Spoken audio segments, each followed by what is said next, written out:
Stealing our fort. We normally go on a WALK at this time. Oh, that's why they're stirring. Because they think they're going on a WALK. Listen, I could take them, but we know they're gonna be psychopaths when they get back. Yeah. Okay. We stay calm. They stay calm. It's like bears. Yeah. Beats bears.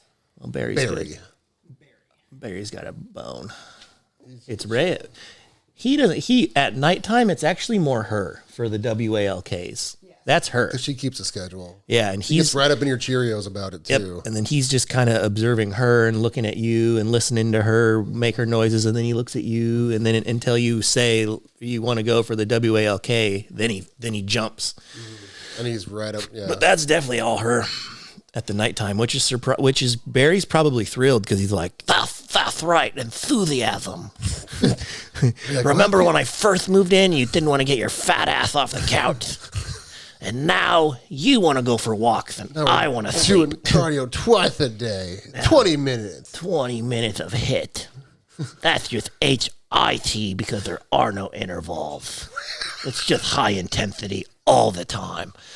Bodies by Barry. Oh, there's no shit. intervals. All right, anyway. Last name ever, first name greatest. Like a sprained ankle, boy, ain't nothing to play with. Started off local, but thanks to all the haters, I know G4 pilots on a first name. Yeah, that's how we're gonna start it. Yeah, we're back, and we got Uncle Tavish here at the DJ in here. What are you doing? Checking some emails? Checking some emails, keeping the Google search open just in case. Yeah, just in case we need to fact check just anything that this search says. Yeah. He's our young Jamie. Yes. I'm just here to look smart. Yes. I like that.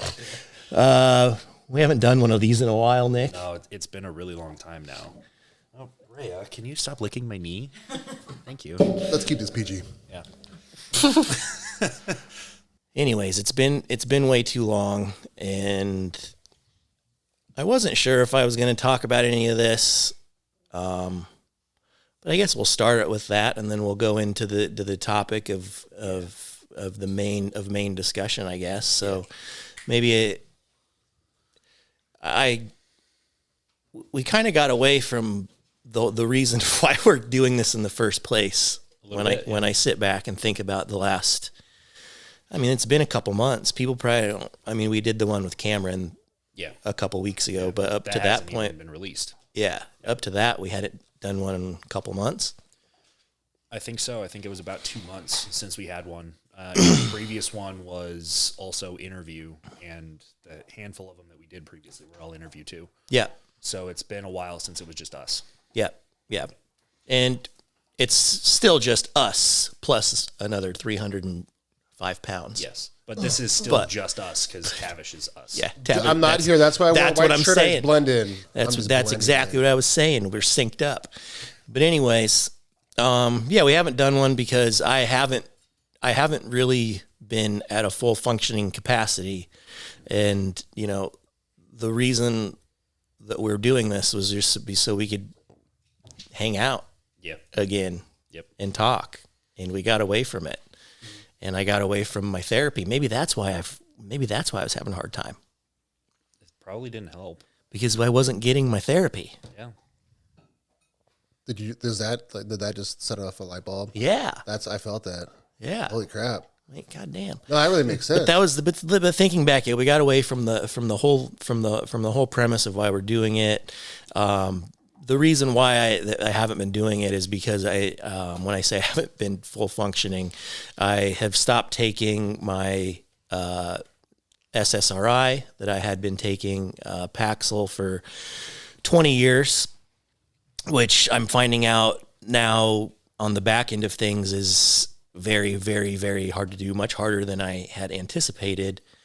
And I know if there's going to be people out there, maybe hopefully that see this that can relate, because I've seen other people talk about it that can relate, but nobody else that I've talked to. Well, your one friend, yeah, we don't have to say his name. Your one friend that I talked to, he stopped taking him too. Oh, yeah.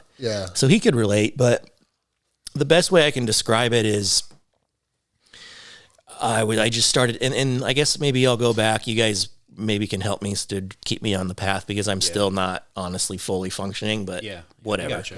I don't really care. I for a while, it was the thought of doing this was so crippling and overwhelming that I just had to remove something off of my plate because, and I also don't want to talk about it while I was going through it. I'm coming out of it now because I'm able to actually sit here and have a conversation. I couldn't even sit and talk to anybody really.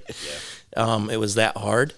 I had to just remove everything that I could off of my plate while still keeping the main priority, which is the responsibility of my clients and just doing my work. And that was literally all I could get through every day for the last, it's been probably 6 months now, September, October.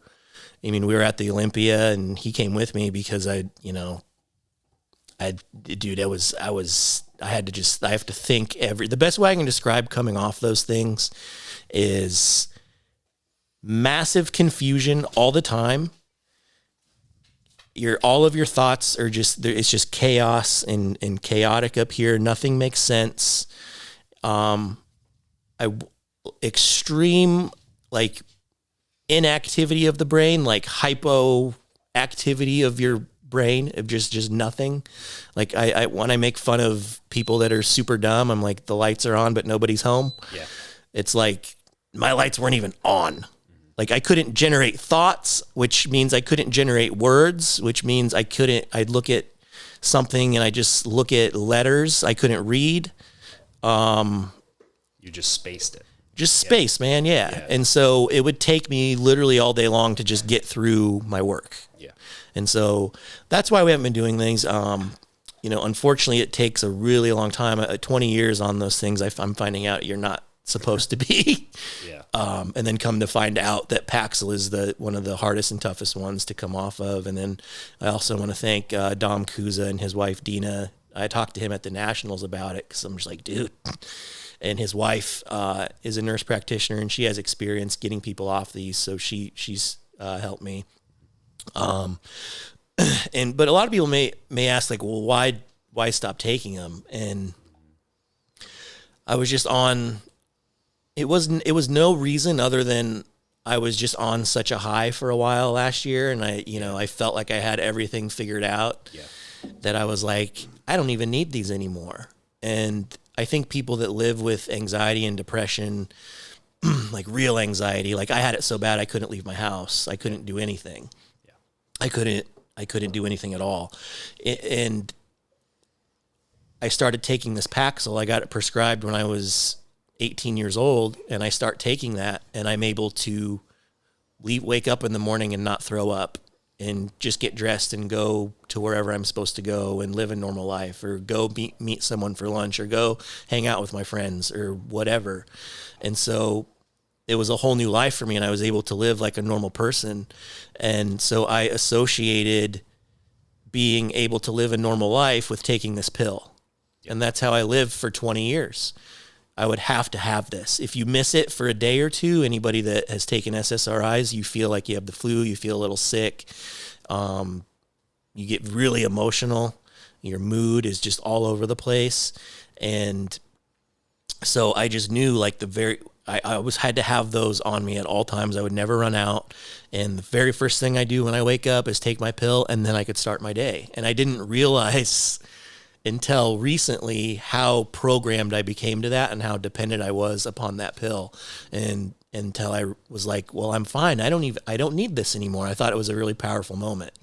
Yep. And I thought I was being smart and tapering off and everything. And I did taper off, but it doesn't matter, dude. When you're on something like that at the maximum dosage, which is the harshest one, which I don't understand if all of these different drugs are doing the same thing, selective serotonin reuptake inhibitors, which all that means is it doesn't allow you to get rid or reuptake the serotonin, so you just maintain it, or you store it and it just keeps building and building. So that's how it increases. Yeah, it's right? Not getting pulled back into the synapse. into the synaptic cliff. Yeah, it just hangs out in the synaptic cliff or something. No, it's staying in the synaptic space. In the space, yes. In the space between them. So it's not getting drawn back into where it originates from. Right. Okay. Yeah. if all of these things are supposed to just do that, whether it's Paxil or Prozac or Zoloft or Wellbutrin or whatever the SSRI is, why are all of them so different? And how do they act so different? Just the efficacy of how, I mean, the only thing it would matter is how higher the serotonin would get, I would think.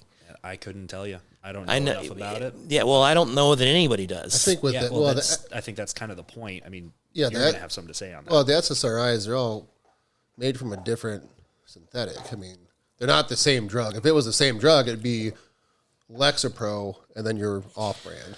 So they all are made from a different drug, but they have the same type of MOA. They're doing the same thing, so it's just the efficacy of it, I guess. Well, The and it's a result side different. effect. What side effect and can you what handle? what else is it doing? What other pathways? Because Lexapro won't work the same as Paxil.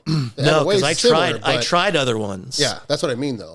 And They then find they which gave me, one works and then for they you. gave me Paxil, which at the time, come to find out, at that time period, 2002, it was. I started taking those, and they were really pushing. They were on TV. That's how I saw it. You saw the commercial. There was a commercial Yeah. that was like, Thanks, America.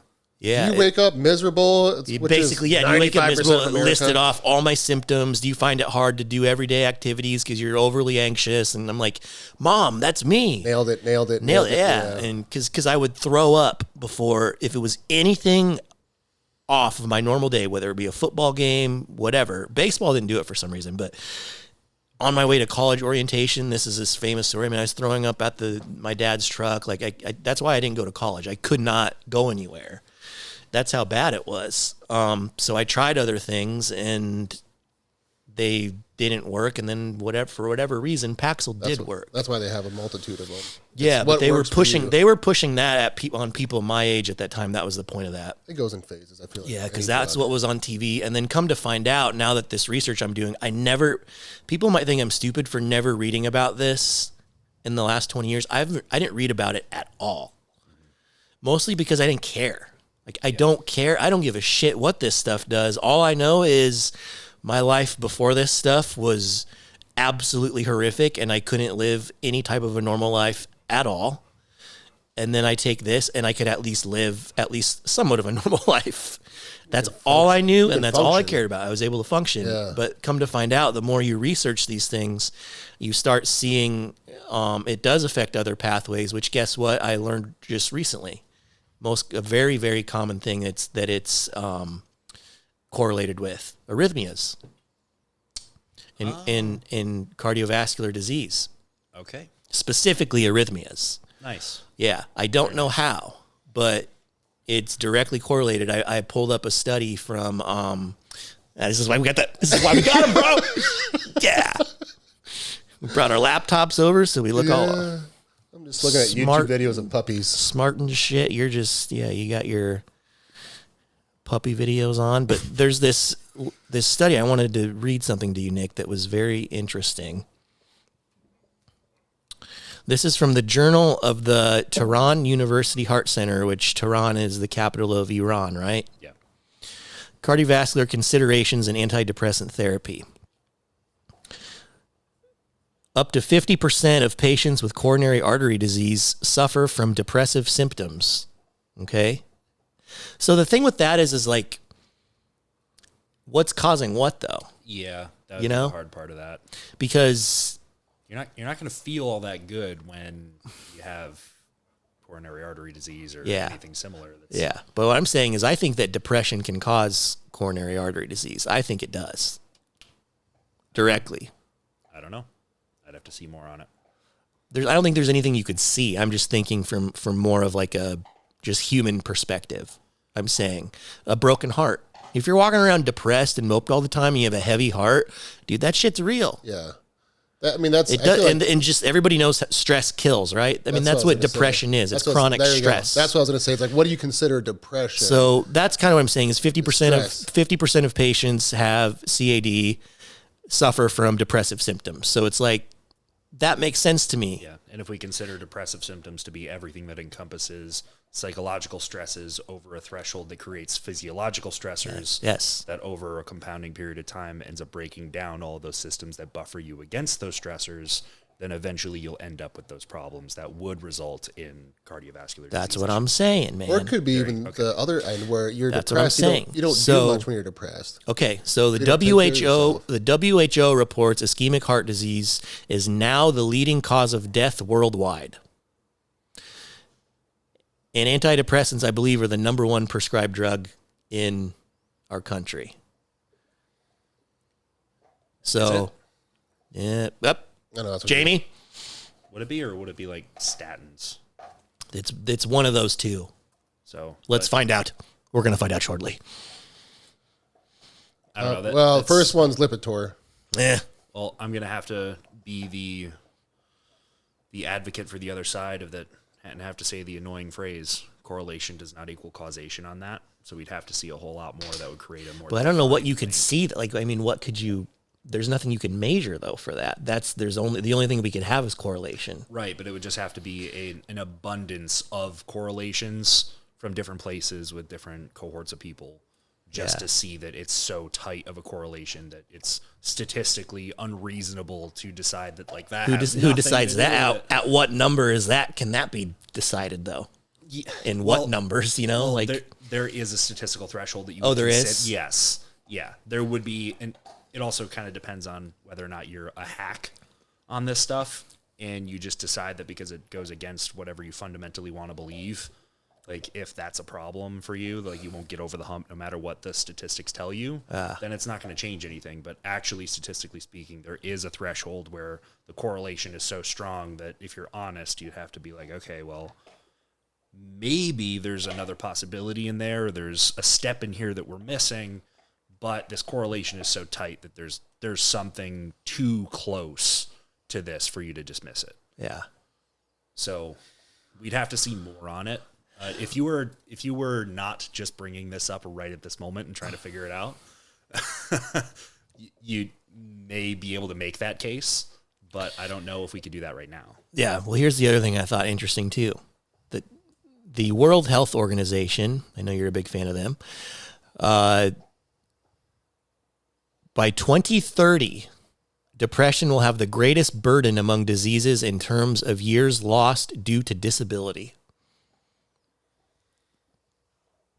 That surprises me a little bit How come?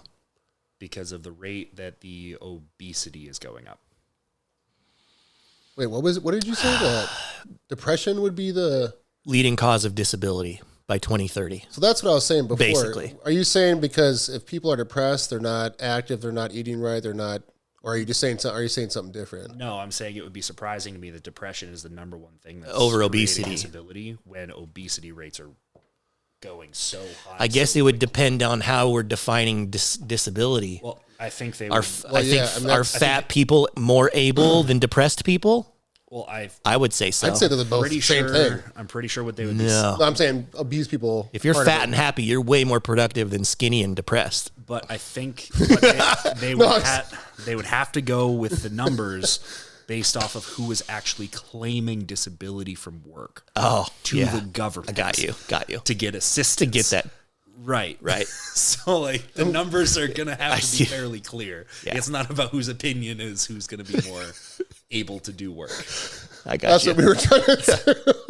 Yeah. Is that how do you think that they're basing this off of? I would assume Do you think? They probably wouldn't use the phrase specifically disability Yeah. if they weren't using, like, disability Some kind of statistics. government assistance. Yeah. And they wouldn't really be collecting the data from any database that isn't government overseen anyway, typically. So I would have to assume that it's from their literal disability. Yeah, and if there's some kind of data to look at as to why people are receiving whatever it is they're receiving, most of them are going to have mental disorders or depression over. It's not going to say I'm fat. Right. That's not going to show up. It's not going to fly. Unless that's the reason that they're putting in for disability. I'm though. so fat. Is that a thing? You can Yeah, be it so is. fat you're disabled? Yeah. Like on paper? Yeah. Oh. Yeah, you can claim that. Oh. So you just I mean, eat you your way there. physically can't You're- function. You got to be getting pretty close. You were pretty the last few Dude. days. The last few days he has not been good. Nope. Because I wanted to hit that part where I can go into a place and file and get my handicap sticker so I don't have to walk as far. He was trying to get the That's what I was disability. doing it for, is get the handicap sticker. It all makes sense now. I was like, dude, just stop eating for a couple days. And I was like the kid on... No, I'm going to make it the rest of the month. I'm going to make it the rest of the month. Yeah, yeah. Like that kid off Matilda that was just like... every day. Eating the chocolate. Yeah, the kid eating The chocolate cake. That was me every meal for a month. You've seen that? Yeah. Oh, shit. Yeah. Yeah. Yeah. I may be young, but I saw a lot. Yeah, You said, you do. Yeah, you're right. For being young, you are an old soul, but you surprise me with the movies though sometimes. Yeah. Just because you don't, I guess at some point you were watching mainstream stuff. Well, yeah. And it was also like my family, like my mom Right. and my dad would Yeah, watch stuff. you so weren't- I was present to it. Yeah, you weren't listening to Tinfoil Hat when you were 7. No. No. I was listening to Coast AM radio though when I was a teenager. Yeah. Yeah, do you know what that is? Yes. Similar thing. Hard bell. Yep. Yeah. Oh my. Yeah. See, like he knows. look at this guy. This guy right... My gosh. This guy's just So many something surprises. else. This You guy's something seen else. this, folks? Yeah, I think he's not really 25. No, he's undercover. Which He's we lying. had your birthday. Yes, Talk we about did. that. Yeah. Happy birthday, Nicholas. 25. I'm now over the hump officially. Yeah. It's all downhill from here. It's all down. Dude, It's great, dude. Dude, do you It's remember great. turning 25? Because I do. I was living in Pennsylvania, and I don't remember anything from that year for birthdays. That's when you would have just went there, huh? It was right before. Yeah, I moved mid-April, so I don't. At 25, I felt, man, pretty invincible. I was just gonna say invincible. That's what I said in my head. I felt invincible at 25. Do you feel invincible? Not a shot. Damn it, Nick! You just set you up, bro. dang You it, gotta he take is- that bait, man. No. No. I will say 24. I did into the year, when I was 20, you turned 25 and you did. Then I just slowed Like down. I a said, bit. you just hit 25. Yeah, I know. And Yeah. it's just all downhill. No, that feeling, it started at 24. It kept going, and then I turned 30, and that's when it was like an e-brake went on. Because everything Yeah, hurt. 30, I couldn't I had see. a bit of a You can crisis. see. Yeah, literally, that's when I got glasses, because I couldn't see anything. And Faith was making fun of me because I was doing check-ins, and I was looking at my laptop like this. And I look up, and she's like, "What are you doing?" And I was like, wondering if that was a 0 or a C. I literally couldn't see anything. Yeah. then We got they a couple, took me- that reminds me, we got a couple new Florida residents in this. Woo. Oh, that's right. We got our Yeah, you guys. Here, Congratulations. we got our licenses. Did you ever get yours yet? Yeah, yeah. Oh, you did? Oh, yeah. I have not. You haven't. No. Jesus. He's a rebel, dude. No. It's just been 2 years. He just got his. What? You just got your registration. I've been driving around without my license plate. They've been expired since July of last year. Can you believe that? Dude. Can you believe this mother, guy? My mother is going to be So so un-American. upset if She's she watches this Oh, my God. because she will. Matthew. Cindy and Gina are 2 viewers. They're going to. Rip me to shreds in the comments. Yeah, after our hiatus. they'll be the Yeah. only So, two anyways, left. I go. No, listen to this. I'm at Jacoby's apartment, and I'm going to leave. I'm like, oh, see you later, man. I'm so tired. I was in such a good mood because we went to get a Giuseppe's to get Italian, and I had Giuseppe's. some chicken marsala left and some stuffed shells. Bringing them home. Walk up to my car, and I see a sticker on my window, and I'm like, God damn it. Was it one of those bright orange ones? Yep. And then I'm walking, and then I'm like, I look down at my tire, and they booted it. I had a boot on my tire. Apparently, I parked it looked like public parking to me. Apparently, it always wasn't. does. I don't know. They have probably something that's about that big. That Yeah, says and it was, we had a raging night. We went to Giuseppe's and came home, went to hit back to his place and watched BattleBots. It was midnight. Is that where they have the arena? Or is that? yeah, the arena, and That's been on for a long time, right? Dude, that show is awesome. I used to watch it all the time as a teenager. Yeah, these nerds just make these. Yeah, and they these destroy each other. things, They and then ha- they yeah. fight in the octagon. Okay, that's To what the- I thought it was to the called. death. Yeah, I used to watch that all the time. Dude, it was awesome. Anyway, so I'm excited to go home, and I saw that, and I'm like, it was midnight, and I'm like, oh my God. So I walk back in, and I'm like, dude, I was so bummed out. So I I had to pay $105 for them to come get it off. To their credit, they did come really fast. They were probably just waiting. Yeah. Yeah. And so I had to give them my license plate. And I'm like, shit, I don't know my license plate number. So I go out to take a picture of it, and I'm like, oh, no, that says 07-2022 on it. And I'm like, oh, that was a while ago. That wasn't, Yeah, and so then I'm paranoid, like these people probably notice, and they probably have like cop friends, and they're like, hey, we booted this guy that's sitting at this apartment complex, and so then I'm driving home paranoid, like they're waiting for me now. I'm gonna get, yeah. He came home and slammed the door shut and jumped over the couch. Yeah, is anybody following me? You're good, man. Everybody down. Barry, look out the window. I backed in the driveway so you couldn't see, because I only have a license plate on the rear. Yeah, there's not one on the front. So if anybody drove by, they wouldn't see it.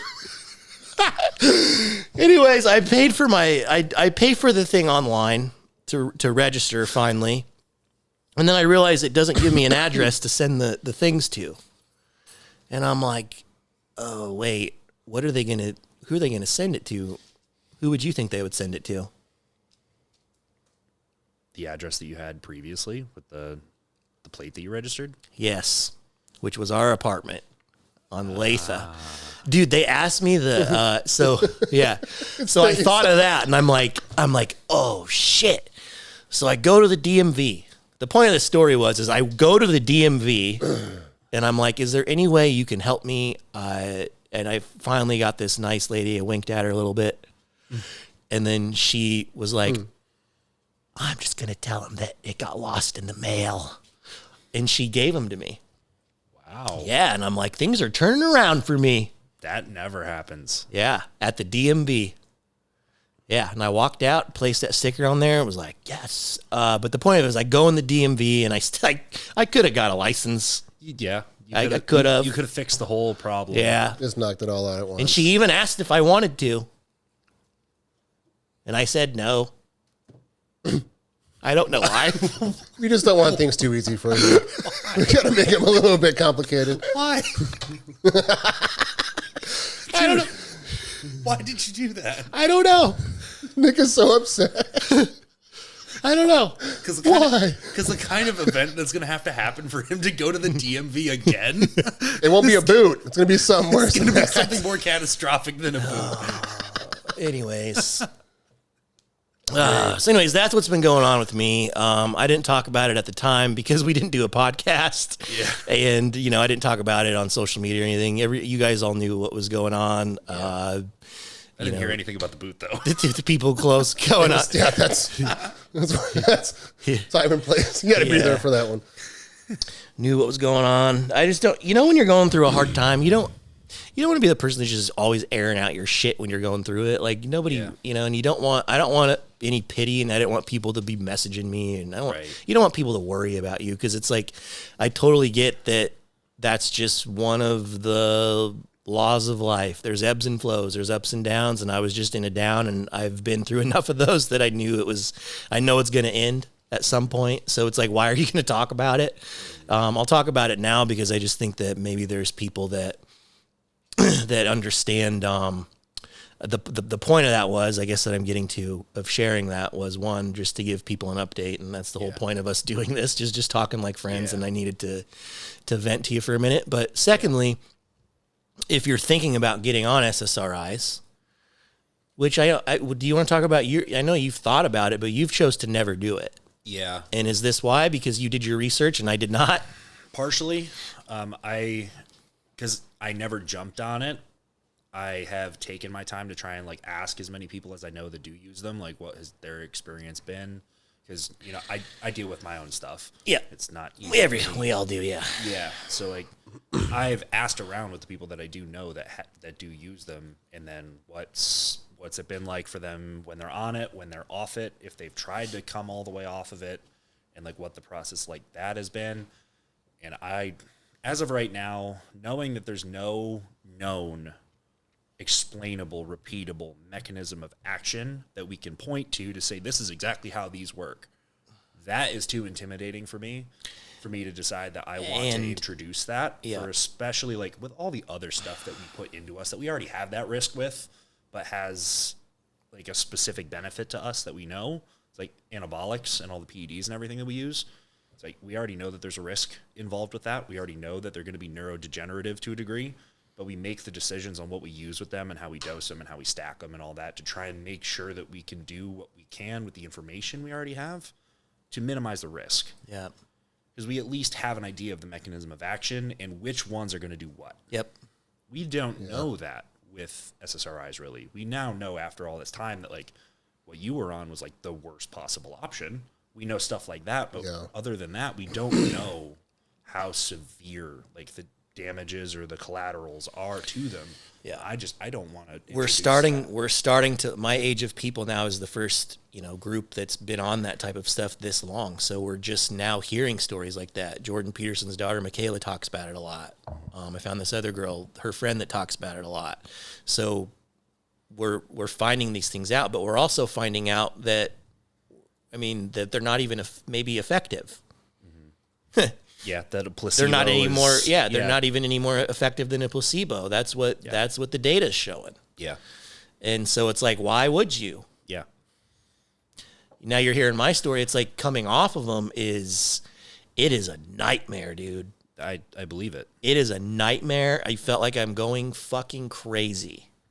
I believe it, man. And and there's a huge lawsuit against the makers of Paxil, an old one, because so many people killed themselves, like over 5,000. It's a really, really good thing for like something that's supposed to help people not kill themselves from depression. Yeah, that like there's a known risk that you're gonna kill yourself. There's an absolute risk to it, like and that's a big one, not a big one. To the commercials, that's like the first thing they say. Yeah. I mean, they say it really fast. They do. There's a puppy running through a flower field, but and they know it, and they made the lawsuit. I didn't get into it too much, but it was because they lied about. People can search us on Google. They lied about keeping that specific thing out of the studies, the suicidal, whatever you want to call it. Yeah, that's a side effect, I guess. So the side effect of suicide, they hid that in the data. That doesn't surprise me whatsoever. Yeah. So it's like if you're someone that's thinking about, hopping on that stuff, officially consult your physician. Yeah, is what we have to say as a disclaimer. Consult your physician. We are not doctors. We do not claim to be. None of our words are to be taken as advice, prescriptive or not in any way, shape, or form. We are just three meatheads talking on a podcast. We know absolutely nothing about pharmaceuticals in any way, shape, or form. This is all for entertainment purposes only. Thank you, counsel. But yeah, seriously think about it. Yep. Yeah. I think the most intimidating part of it is just, for me, specifically because you're asking me, is the unknown. Yeah. The unknown. Well, dude, I'm worried. I'm scared. Is this just like people have also asked, well, why don't you just start taking it again? It's like, dude, I've made it this far. It's been 6 months. Like, I just don't want to be on that shit. Yeah. And who says it's going to help if you go back on it? Yeah, I don't I mean, know. it's probability would be high, but I've had serious, I've told you this, like I've had serious thoughts that I've like lost, that maybe I have dementia, maybe that I'm permanently, that some kind of, my brain has been completely rewired and these neural pathways that are supposed to be there are not there. And I'm worried that I am permanently messed up because there was a lot of days where I felt like everything I had ever known was gone and I knew nothing. And that brought on the panic I felt from that, from literally losing memories, knowing anything that I have ever known is horrific. I can only imagine, man. Yeah. Yeah. And so I wouldn't fixate too much. Just as my personal advice to you, just don't fixate on that. That's much easier said than done. I know, but at the same time, think about everything that you go through on a daily basis as just not you living it. Think about you as like you would be talking to a client about their situation going through something like this. Well, let's talk about that too real quick, and then I want to get into your main topic. I've talked enough about this shit. But it's like, what do you do when you go through stuff like that? Well, I can talk about what I've been trying to do. Well, first of all, I've had the two most supportive people I could possibly ask for in Tavish and Faith. If I didn't have them, I don't know. I don't know, man. I don't know. It'd have been hard. And that's me being like, having full understanding of what's going on. Like, I understand why my brain is doing. I know it's because of I'm stopped taking this drug. I was taking it for 20 years. Like, I know that's what it is. Yeah. So I can't imagine a kid being on them for a couple years and then stopping and then trying to have to deal with this. Like, I know what's going on, and I was not good. Yeah. And luckily I had people that are supportive that I could talk to. That's number one. But number two is I've just tried to, like, I mean, there's times, man, where it is just as simple as, dude, you just got to stop being a pussy. Like, just get up and fucking move, because you don't want to move. I don't want to do anything. Mm-hmm. And it's just get up, and I'm doing things. I'm going outside and getting in the sun, all the things that we're supposed to be doing, that we're finding out that we're supposed to be doing. That's more recent now, I feel like, that more people know. It's like, get out, get in the sun. First thing, I'm doing my yoga. I'm taking cold showers. Like, dude, I'm fucking working. I'm going back to the gym. Like, I'm trying. That's number one. Is you cannot just sit around and dwell on the shit. Yeah. Like, you have to keep moving. And eventually, if you just keep doing that, I mean, there were times where I was just trying to get through the next 15 minutes. It's like, okay, wait. Okay, I'm here. I'm present. Okay, he's there, she's there, I'm fine, everything's fine, and you have to, like, talk yourself out of it. And it's like, okay, in the next 5 minutes, I'm getting this person's check-in done. There were times where that's where I had to go, like, 5 minute by 5 minute increments, and then before you know it, I'm like, oh, okay, I made it through another day. Mm-hmm. And it's just like, make it through one more day. And sometimes when it's that bad, that's all you can do, and I think that's all that you should do. I don't know that there's any more of a sexy answer, but when there's people that talk to me and I can tell that they're in turmoil and everything's chaotic, like, I get it. And they're like, what do? You just fucking yeah. You got to kill the comfort. You got to kill the comfort. You have to get uncomfortable. Because that's what we did with you.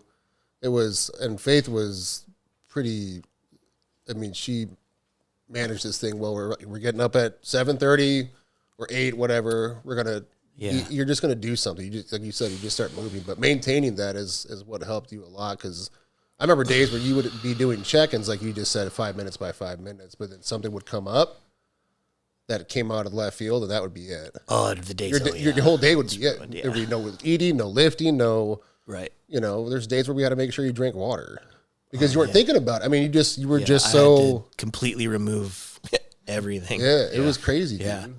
Yeah. So anyways, that's enough of that. We're making it through it because you always do. That's, the main reason why I wanted to do this show. So I felt like I've been quiet about it long enough. Yeah. And you know what? As far as like the way that podcasting and social media is supposed to work, it's like we're just one static entity that moves across time that is always visible to everyone at all times. Mm. It doesn't actually give you the grace to go through your stuff with honesty usually. I mean, people will want to see it to a degree, but it's just not, like you said, you don't want to be the person that's just airing your grievances all the time. Yeah, like what doesn't do anybody any good. No, it doesn't do anyone any good. It doesn't do you any good. No. Because it's like with the social support from other people too, and that's another part of it is you get social support from people on the outside. It ends up like, for somebody that's self-aware like you are, you're going to feel like, did I just do that for the validation from other people? You're going to start having like second thoughts about like, did I, right. And if you start continuing to put out that information, like how you're doing and it's not so good, it's almost like you've convinced yourself after the fact, like post you doing it, that like, oh, I just did that for the validation of others so that I could feel better about it. It's like, no, that's not where it came from, but that's where it ends up going if it tracks on for long enough, because it does give you more engagement directly. Mm-hmm. You feel more tied into people. They feel like they're making a connection to you and you're connecting to them. It's like, you think that happens a lot? I think it does, yeah. Not that exact scenario, but that whatever you would call that. That's just, I guess, manipulation. Well, it's the thing manipulating you into doing exactly what the thing wants you to do, because it's the social media and the way that works. Isn't that Instagram as That's app. true. Isn't that what it's Yeah, saying? that's true. No, I'm serious. I'm not saying like, That's but what- people yeah. that post anything, they're looking for likes, comments, success. I mean, that's true. I mean, is that where you're going? Because that's yeah. It's built to do that. It's whatever you can do that creates any sort of attachment, which could be any reason for the attachment, positive, negative, indifferent, and they're just zombies staring in front of it without moving on the screen. The app is going to register, oh, this is engagement. That bumps you up. You have more people that are going to engage with it anyway because they're spending time looking at it. Yeah. They may be tied to you for some other reason. Yeah. They're trying to actually give you genuine support, or it's just people are piling on giving you genuine support, so people are liking it because they think you're in a bad spot. That reinforces you to continue to put out negative content about yourself. I see what you're saying, yeah. And it creates a complex within you where you're attached to that because it gave you the validation that the app is built to give you to keep you hooked. So that's like validation addiction. Yes. Well, it's, just dopamine Yeah. hit Because, over and over. And if you're already in a negative place, your dopamine levels are going to be really reactive, but it's going to be low. Yeah. So you're just looking for it anywhere because you just feel like shit all the time. So where are you going to go? You've already created the loop. The loop is there, and you're going to know subconsciously at least that loop is there for you to run if back I into. self-destruct in this reel, Yep. a bunch of people are going to heart it and say nice things to me, and it's going to feel amazing. Yep. Or it's not a conscious thing usually. It's just like it's going to occupy you in a way that doesn't feel oppressively negative because you're not dealing with your own self-conscious thoughts at the time. Yeah. And That's how that works. And that only lasts for an acute period, right? Yeah. That's what I'm saying about the addictive part, where you'll get that high, and then, well, what am I going to post next? But that's what keeps you scrolling. Yeah. That's what keeps you staring at it. There's statistics too that like you yourself with no influence from the outside will watch your own story more than anyone else will. I believe it. No, seriously. That's probably true. Yeah. That's true. No, okay. So what are you looking for if you're watching your own story more than others? You're looking Dude, it's over- almost just a habit. I do it. I know, but you're looking for something. I feel like when you watch it, Oh, yeah. multiple times, Like, why you're are you looking- doing that yeah. subconsciously? every gesture that you make, everywhere you look, anything that you typed, any of the ways that it could be interpreted. Are you analyzing it as far All as of is it. it qualify for enough validation to make me want to do it again? Yeah. All right. And That's why I was looking how at you many- like when I talked to you because Nick, I'm like everyone does. Yeah. Nick, how many times do you read your own post when you write long ones? Usually 2 to 3. Before that's you it. post it, or you're saying after you post it, you'll after. read it 2 to 3 and after? Yeah. I'll post it up. So I almost never actually write it in like a notes or anything. Oh, you do it all right directly I on do it Instagram? right in the app. Yeah. I usually do it right in the app because honestly, I like knowing that by the time I hit the count limit for how many words I can put in there, it just tells me. Yeah. That's the reason I do it, because if I do it on the notes, You never know. You got to just start shaving, and then you got to rewrite the whole thing. Yeah, I'll I go get on that. That's forever, and Yeah. then I'll just never have a place that I can actually post it because it's just way too long. So I do it in the app already for that reason, and then once I post it up, and because it's like really hard for you to see the whole thing when you type it in the app anyway. Yes. I don't see like how all the sentences are structured and like where punctuation might have been weird. Yeah, so the or I first made a one is typo. your proofread and edit, usually to clean up, right? Yep. And then after I've looked at the proofread and edit after it's been posted, because Yep. I don't proofread or edit That's what I'm until saying. I've posted it. Correct. Yeah, I gotcha. Yeah. And then I do the second one to see if there's any actual problems with it. So like grammatically or anything else. And then the third time is usually me thinking like, how is this going to be interpreted? Yeah. Yeah. I'd like to watch you go through that third part. That's I'm kinda just saying because that's what we're going to get into. Yeah. And that's why I'm, Yeah, that's good why I'm segue. curious Good segue. how it gets interpreted, because I only want to could imagine the conversation or the contrast that you do with that. Yeah. What you're trying to say versus how people perceive it, and then just the barrage of Yeah. So let's get into our main topic. misunderstanding. Yeah. Yeah. I do want to cap off saying though that you going through the whole struggle period and not saying much about it at the time, you shouldn't feel bad about.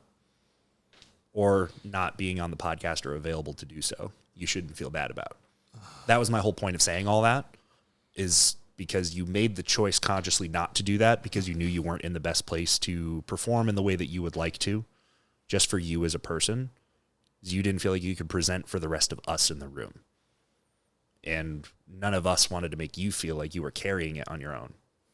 So you taking the time was exactly what you needed, and all of us needed, actually, because we all needed it, because we were all in a place, and this is me speaking for everyone on everyone's behalf. We're all in a tough time. The whole world is, man. I almost forgot to mention that too, is why I wanted to talk about it, because I've just noticed my client roster. I mean, I know, man, the people talk to me about it. And it might be, well, I was almost going to say like the self-selecting thing, but not really, because I don't think people that wouldn't really apply, because if people, I was going to say people talk to me about it because I'm open about it, but if somebody isn't open about it, they're not going to go up and talk to you anyways about it. So never mind. Yeah. But anyways, people tell me, man, I mean, hundreds of people, yeah.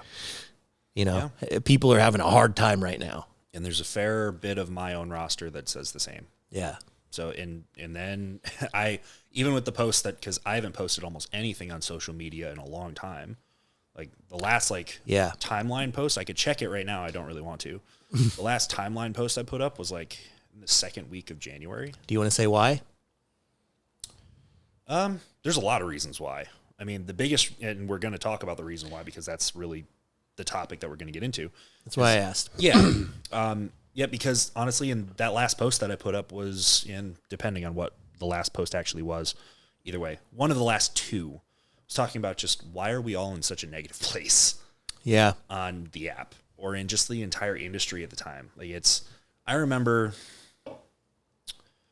me getting into the space a long time ago, me thinking like late high school, college, and like trying to get into this world and just seeing it from the outside with the influencers and everything that were around in the day.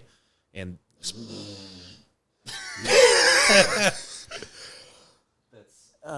that an inverted sneeze? Yeah, he's reverse. He's Reverse. sorry, guys, I have a condition. Got the allergy. Got this allergy. that was Barry. Sorry.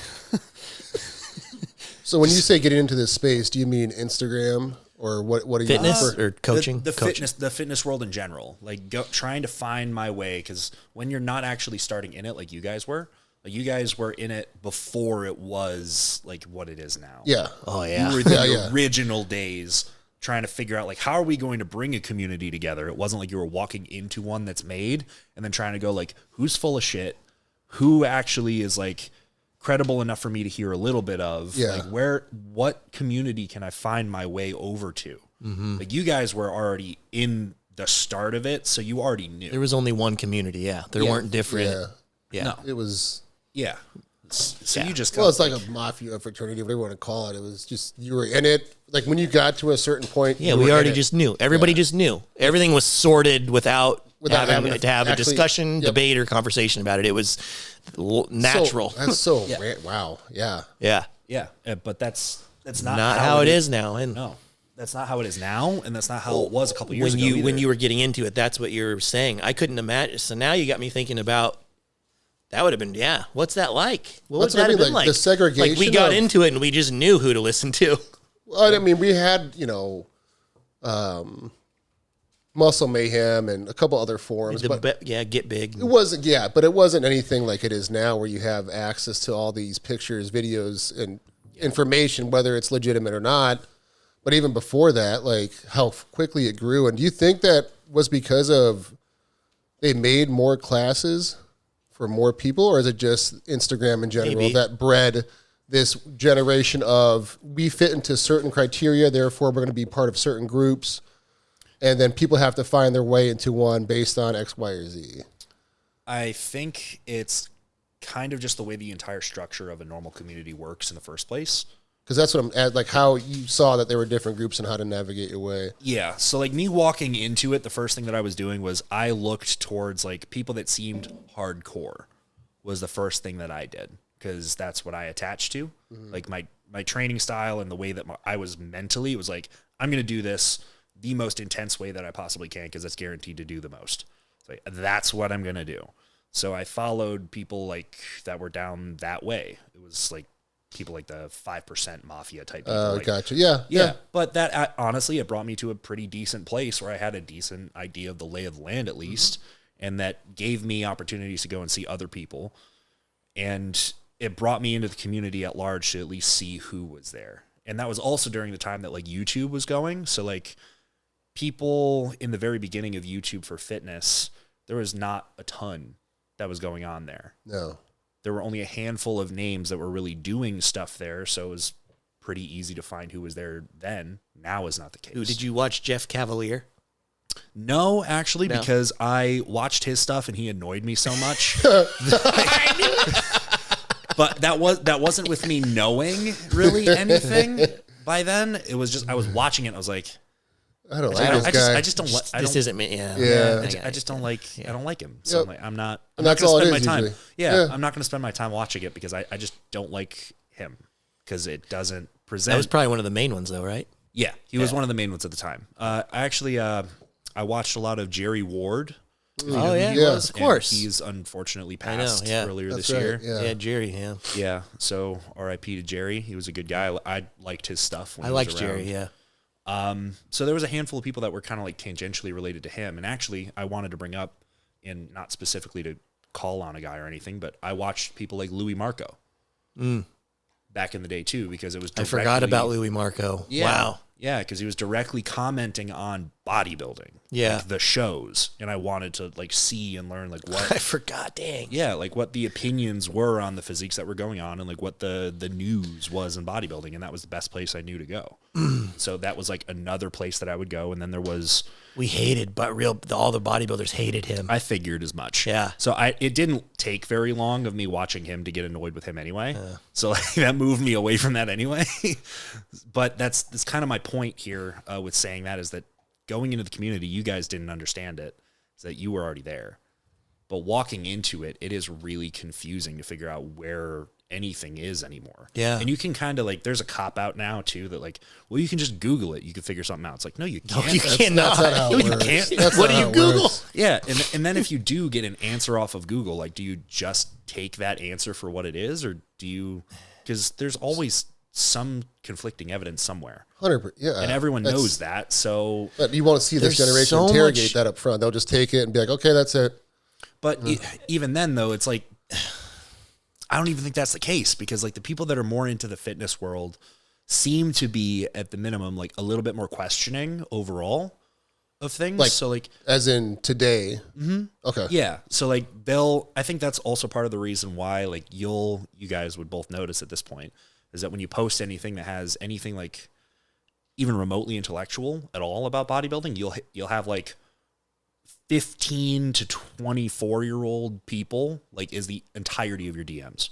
Oh, yeah. Just blow it the hell Yeah. up with like really off the wall questions about like the exact wording of what you put up or like this, that, and a rabbit hole. Yeah. Yeah. So like You're right. so like this generation that I'm in, and then the people that are a little bit younger than me are seem to be a little bit more questioning in general. So they don't take the first answer that they see, but they're also trying really hard to go and like they're pinballing through an entire industry that is like, okay, there's a person that sounds like they know what they're doing over here, but then they say that these people don't know what they're doing. But I go over there, and then I listen to them, and they seem to know what they're doing too, but they say that those guys don't know. And then like, And they're both kind of saying the same thing, but kind of not. yeah, and it's just like little minutia that's different, but it's like really aggressive, and it's like shots across the bow all the time, and then it's like so many little communities that patch up into one entire fitness world or like one bodybuilding world because it's like it's a pyramid where we have like general fitness, which is even like set apart from normal people to a great degree. If you know anything at all about fitness at all in any way, you are different from like everyone on the planet, which is insane, isn't it? Yeah. It's when you say it like that, at all, ever, anything. But when you ask a person, go to a grocery store and ask a person anything that's the dumbest for us, like Yeah. just a dumbed down question, they're going to just look at you like, or they'll take offense to it, obviously, probably. But regardless, they won't know the answer. Yeah. You're right. Yeah. It's wild to think about. Yeah. So we have this like this tiny pool of people now that has been like titrated out of the grander population of people. And then we have an even smaller unit, which is people that decide that they're more into bodybuilding-ish. Like they're actually progressively looking to go somewhere, not just like I want to be in shape. Yeah, they're actually trying to change their physique. Yeah. They're almost training. And you know what the difference is there? Because that wall that is between those two groups, as this wall gets like smaller and smaller into these communities, that wall is actually just the belief. The belief that you can change what your body looks like. Mm-hmm. Isn't that insane? Yeah, Right? he's right. That is the difference. Yeah, that's the difference. It's like those people in general fitness that are in that outside wall there. It's like they just don't even believe that you can change what your body looks like. Yeah. They don't believe that it's possible for you to get to like the 6-pack physique. And then they're the people that consume like, those are the pages on Instagram and YouTube that have like the millions, the insane viewership because it just like feeds to those people that are like, oh yeah, That's I can all. never change, but I can try better. Yeah. It's like, And we're okay with that. right. It's like, They don't want you to change. They want you to stay in that realm because that's, yeah. So we've got that. cash cow. Yep. So we've got that, which is really easy to find. But then you have that community that's even more tight knit. It's the bodybuilding people that actually believe you can change something. And then when you're in there, it gets further subdivided in like 1,000 different ways. Mm-hmm. You've got like the bikini community. You've got just the pure bodybuilders. You've got the men's physique. You've got people that don't even compete, but they care about training or they care about competitions, but they don't actually know what they're really talking about. They're just kind of there for it. Like there's so many different places. And then there's like the evidence-based community, which is kind of like a farce anyway, because it's not really an evidence-based community, which they've self-described to be, which is more like dogmatically believing only something that I have seen in a meta-analysis crew is like the evidence-based community. Mm-hmm. So, okay, great. So like literally like that's an annoyance of mine. How would that, why would you say that's not really evidence? That is evidence. That's one form of it. Especially in meta-analysis. Well, Is that what you're referring to? no. No, he said that the evidence-based that you don't really consider them evidence-based. Yeah, the evidence-based community, like people that would call themselves science-based or evidence-based or like put like as a disclaimer or like a front to everything that they do as science-based, evidence-based way of doing this, that, the other, is typically like, okay, I have a study that I can point to that says this, or everybody that's smarter than me in the scientific consensus community has taken to the consensus that this is the truth and no other evidence actually matters. Even if it's monumentous enough to actually change your opinion or cast some doubt, it doesn't matter because it's not in a This is meta-analysis. just what the evidence. Okay, I see what you're saying. So what I'm saying is like the evidence-based community is not the evidence-based community. It's the science only, and science in the form of a paper I can read. Okay. Okay, that makes sense. Yep. Yeah. And even further from that, it's not even science in the evidence from the papers I can read. It's more like science is the evidence in the papers that someone smarter than me can read, then digest for me, and then tell me what my opinion is. Yes, there. Yeah. Is really how that Yeah. is. And then every other type of evidence or any sort of real criticism to that evidence in those papers is never considered to be valid. Ever. Yeah. For any circumstance, ever. Hence the dogmatic undertone. Exactly. Yeah, I gotcha. Yeah, which is a problem because, and I don't know, since I first got onto a podcast, this has been something that I've talked about. Like almost like every single person that's ever had me on as a guest has asked me a question that led me to here, where I've had to explain like the whole problem with taking specifically exercise science research as gospel.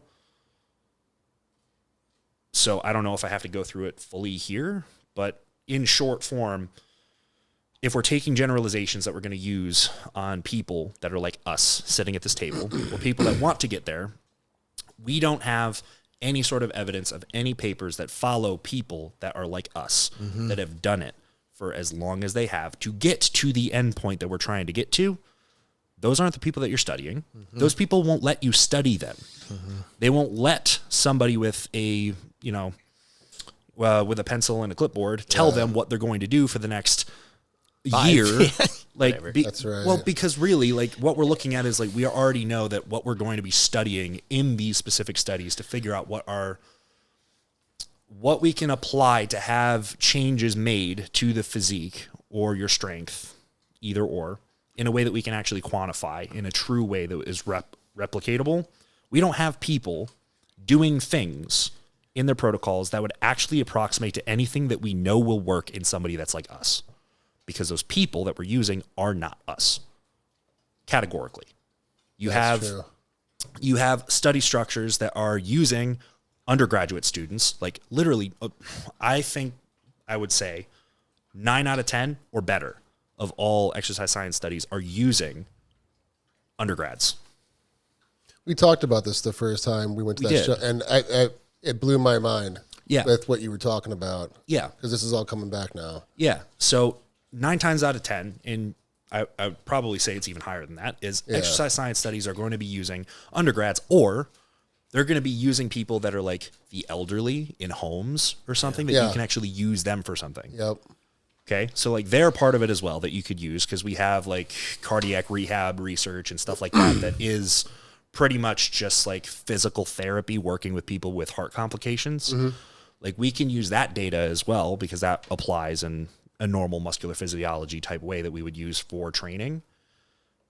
But that is pretty much all of it. What we would consider somebody in those cohorts as being a trained individual is pretty much you've stepped foot in a gym maybe 2 or 3 times a week for the last month and a half this semester with your friends to bench press for 2 sets while doing a powwow. Like, and then Just riff-raffing. And then you're just going to leave there, switch out your wife beater for the nice tank top you were planning to wear, and then you go and get drunk. Drinking beer, yeah, I was gonna say. That was college, dude. Well, I mean, when I was there, like that's all. Maybe you saw. eat some Taco Bell. Right. But like that's kind of like the gripe that I've always had with it is like, if you're going so hard into like, this is what the evidence states, and you're only using the evidence from studies, it's like you're not using people that are actually going to show what you're trying to show. You're having people that are really, if they're trained, they're not actually trained. Yeah. You're trying to take exactly what is being said, what you're testing, and then applying it to people like us or people that are intermediates that are actually trying to get better when they're training in the ways that we know work very well. You apply what you learn from people that are basically completely untrained to them, you're not going to see the same thing.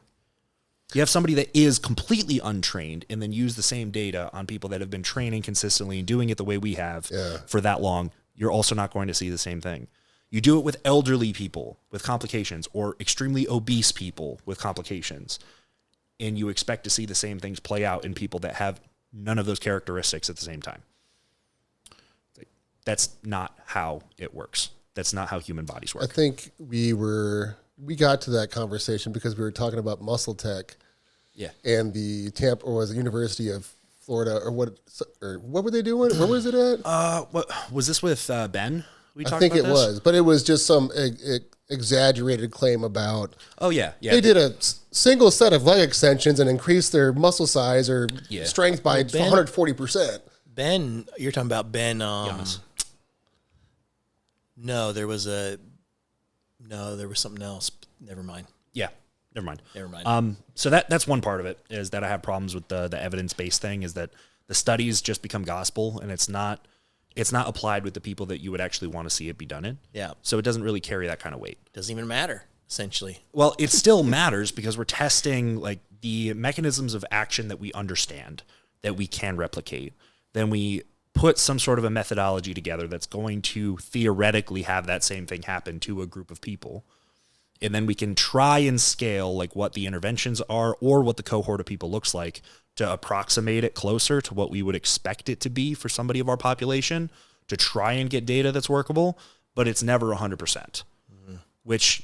But that's the problem that I tend to have, is that because it's argued as if like, no, this is the only thing that matters and there's no other evidence that you can convince me of otherwise, is because it's not 100%. Are these Nick? Are these the people that are giving you a hard time? No, not typically. There's some, and I'll get to me personally afterwards. But there's that group that is like, they can't even recognize that there's anything other than 100% accuracy within what they're doing. And then it becomes the religion of science. It's like, I believe this, and therefore you're wrong. Say, okay, like, are you just waiting for your next priest of science to tell you what your next opinion is? You are. And I know who your priests of science are. They're going to be coming out with their next article or their next news update in their email in the next week, and you'll probably change your opinion on everything that you think already. Like, but that's how caricature it is, that it's like the evidence-based community is so over the fence that it's like, well, until and unless I have the next paper conclusively telling me that this is what my opinion should be, it will be this. And it is only based on this thing that I can't actually fully read or understand. I had somebody smarter than me tell me what I believe. Yep. So it's just like getting led around by the nose instead of like actually looking down at the rest of the evidence that you have in front of you, where we don't have the ability through those tests, like all the work that we have that is severely limited in exercise science as a science itself. And I'm not saying that the science is completely invalid. Hopefully I made that point clear enough. Yeah, you did. It is valid, but it's only a part of the evidence, which is the problem I have with the evidence-based community, is that it completely ignores all the rest of it.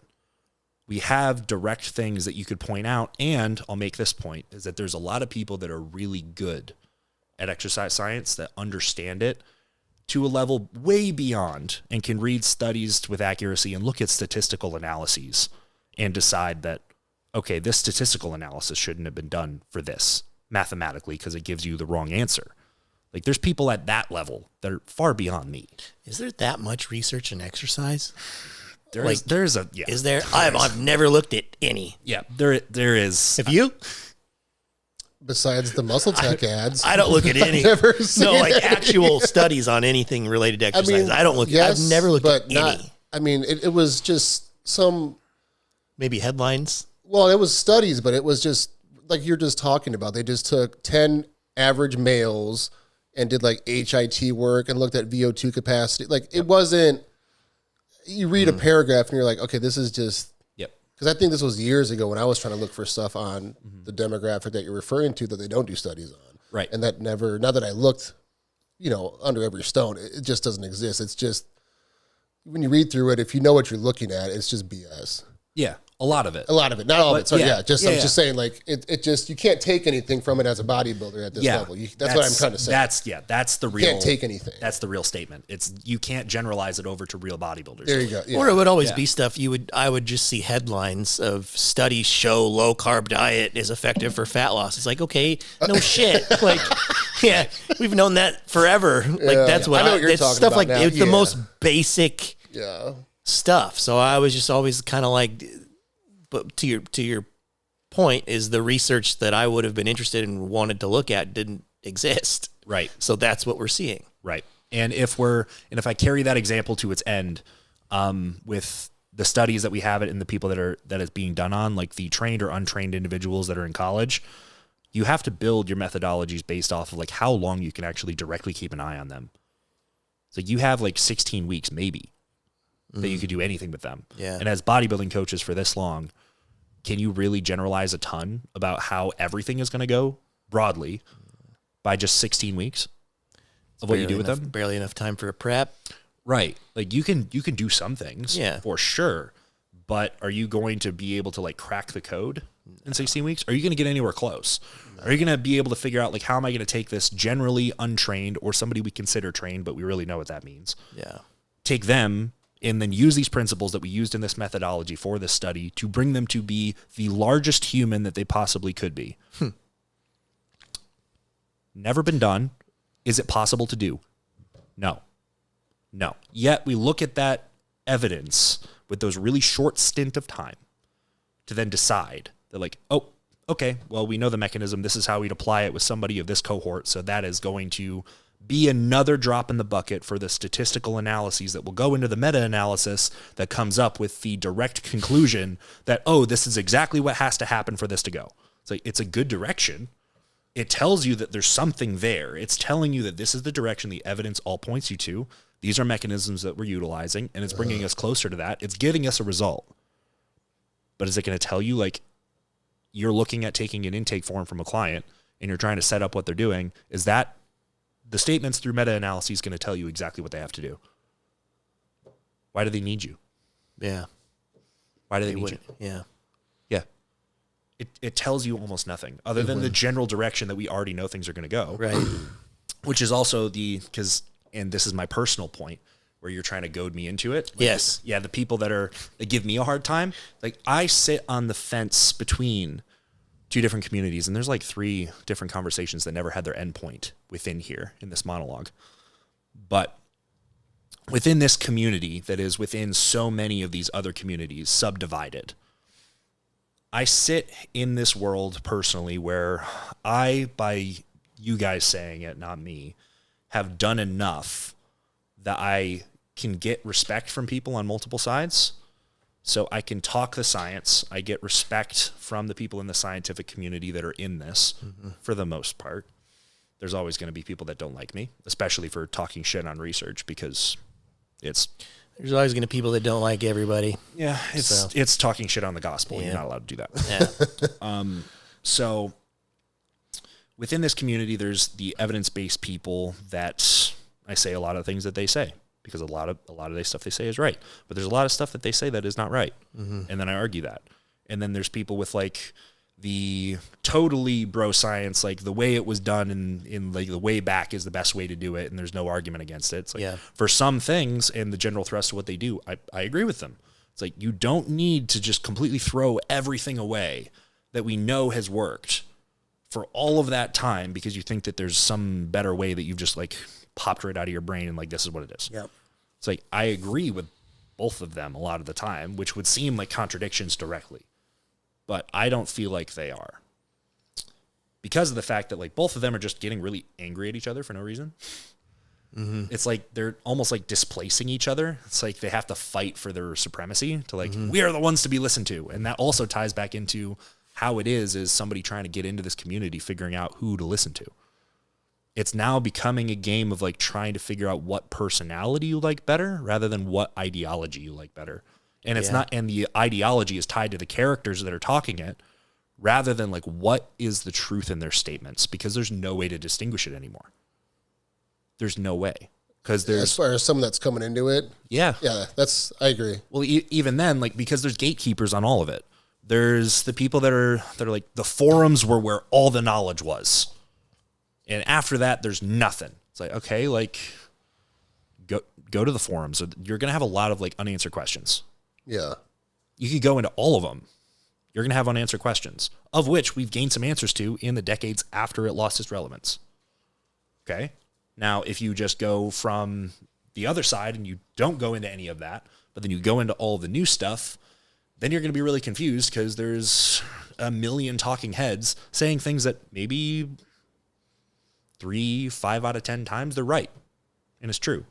They have a good line of thinking to get there, or they have direct evidence that tells them that they got there from a way that seems logical. So then there's gatekeepers on that. And then there's a community of people that will defend that. And then there's the people that know how to read the science and are directly in the evidence-based community, which is more like the science is the only thing community, which then can hold their moral superiority over everyone else because I have my master's, I have my PhD, I can read all this, you don't.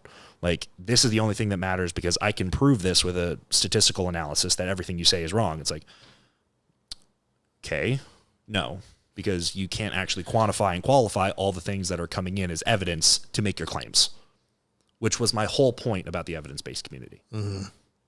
Because there's other parts of it that we know, like back in the forums days, were they really using studies?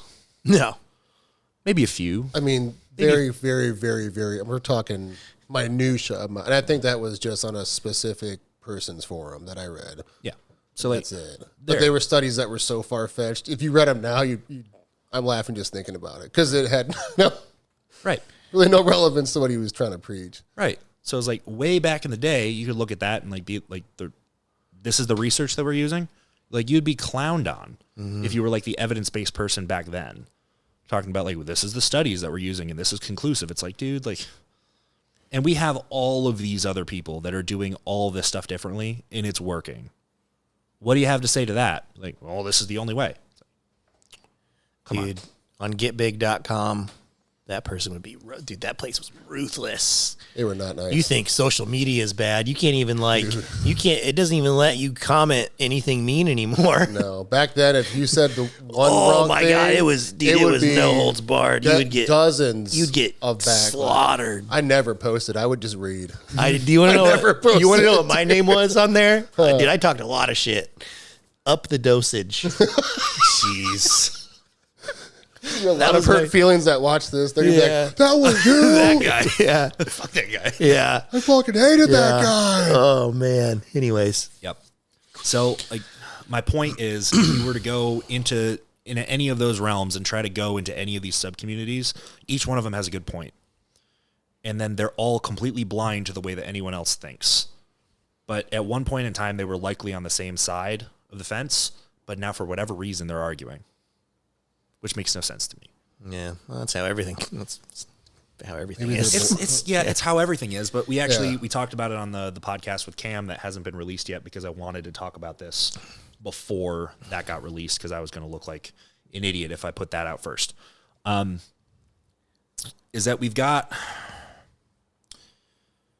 in this community of people, kind of lost my train of thought. Damn. Well, you were talking about bro science versus, Oh, there we go. and then On all sides of the argument, because we have people that this can be analogized to like the political spectrum, just the left that's to what right. I was. Yeah. That's what That's I was. a good way to put that's it. where I was going. I got it back. The left to right political spectrum is very analogous to this. And it's not like the actual like left to right that we have today. So nobody should get triggered by hearing that. It's more like the ideal of progressivism, meaning just literally moving forward with new ideas. And then conservatism being trying to hold you back because what we already got worked pretty damn well. So, okay, those two poles always exist in politics. Political arguments aside, the ideal here is what I'm talking about, is that we have both of them because, yeah, we need to have new ideas that are going to bring us forward and have a better way eventually. That brings things that we couldn't figure out before to a place that it's all amicable for everybody and it works, right? So that would be the idea that we have. But that goes unchecked. We got way bigger issues than what we started with. And so that's what the conservatives are there for. That's what the conservative ideal is. The ideology is we already kind of have things functioning pretty damn well. We figured enough things out that this functions as a system. Why do you need to go crazy and just go all the way over there? Like, we're good. Leave it. But then those two in their absolute forms, just like they are supposed to be butting heads, and I understand that, but there's a time for it. And there's also like an area in the middle where everyone should be able to at least have some sort of agreement. Because if we don't have both of them in their absolute forms to some degree, we won't ever get anywhere. Because we'll either just never go any place ever at all. Yeah. Or we'll just be completely off in left field and have no idea what's going on anymore. and just throwing anything at the wall and see what sticks type. Yeah. Yeah. Yeah. And Almost so, like experimental. Well, he's but saying just on it, you could apply that to anything. That's why everything is polar. It's one of the laws of the universe, the law of polarity. Everything is polar. You could say the same thing about good and evil. yeah. You know, we can talk about it as humans. Humans wouldn't have personalities if it wasn't for good and evil. Yeah. But that's what I mean by polar. It's like continuous experimentation to see what's new, what you can progress versus what works and you don't want to change. Yep. Yeah. Yeah. Yep. And But do you think there's parallels Yeah. in that? So that's what you were talking about, this middle space and agreeing on things. Does that mean there's parallels between the two, or one influenced the other? Yes, because there's always what we call the Overton window, which is what defines the end ranges of where those things sit. So the Overton window is what is the acceptable thought within a range that would define what the typical conservative or like progressive idea would be. And so as time goes on, so like we think about this instead of a political sense, think about the Overton window within the bodybuilding space and whatever community you want to call this. As time has trudged on, we have had statements that would have been said 30, 40 years ago that are just, that we thought were like pretty much considered like this is it, that we now know is not even close. Yeah. But now the accepted position for people that would be like the conservative side. That's like, we already have this figured out. You don't need to change stuff. They were the ones a long time ago going like, no, like this is probably not right. We need to change some thought processes to get ourselves there. And at this point in time, they would say that what they came to after all that time is the right thing and no further progress can ever be made. I know what you're saying now. Yeah. So I gotcha. Yeah. So there's always like, and that's another thing that I said on the podcast with Cam, is that we have that shift that goes on, and that's what people like statistics on aging people with politics. Yeah. It's like if you're young, you're more likely to be like progressive liberal leaning. And then as you get older, you become more conservative. Yeah. It's like a rule that we have. Yeah. It's the same thing that we have in bodybuilding. It's the same. It's a good way to parallel those. Yeah. It's the same that makes thing. sense. It's the same thing that we have. So we have like the old guard that were around for like a really, really long time that have really great ideas that pioneered some things that, and literally meaning pioneered, not meaning that they just, they took what was there before and then just redid it. Like they came up with something new that they thought made sense. Yeah. Yeah. They innovated something new, breakthrough, brought it to the forefront, and then showed that it worked, proved it, and then later on they got validated, and then that way off in the distance idea got the Overton window of thought shifted to it. Yeah. Because it proved itself to be true over time. Mm-hmm. And then from that point forward, new ideas that came through at some point in time that were more progressive outside of the realm of what was already done, they get shunned and called stupid and like whatever for a period of time. But then after they've had enough time to show their validity, the whole window of acceptable thought moves that way. Yeah. And then it's like, okay, well, we've just now kind of pulled and eclipsed these little things that were on the fringes that we thought were totally stupid, are now in here with all the stuff. And then given enough time, that Overton window keeps shifting. And then you've got that accepted into the things that are bedrock into what we understand. And the conservative old guards type that have seen a lot, know a lot, have a lot of credibility for good reason, will then accept. It's like the evolution of ideas. Yes. Like that sounds like a life cycle. Yes. That's exactly what it is. You explained it perfectly.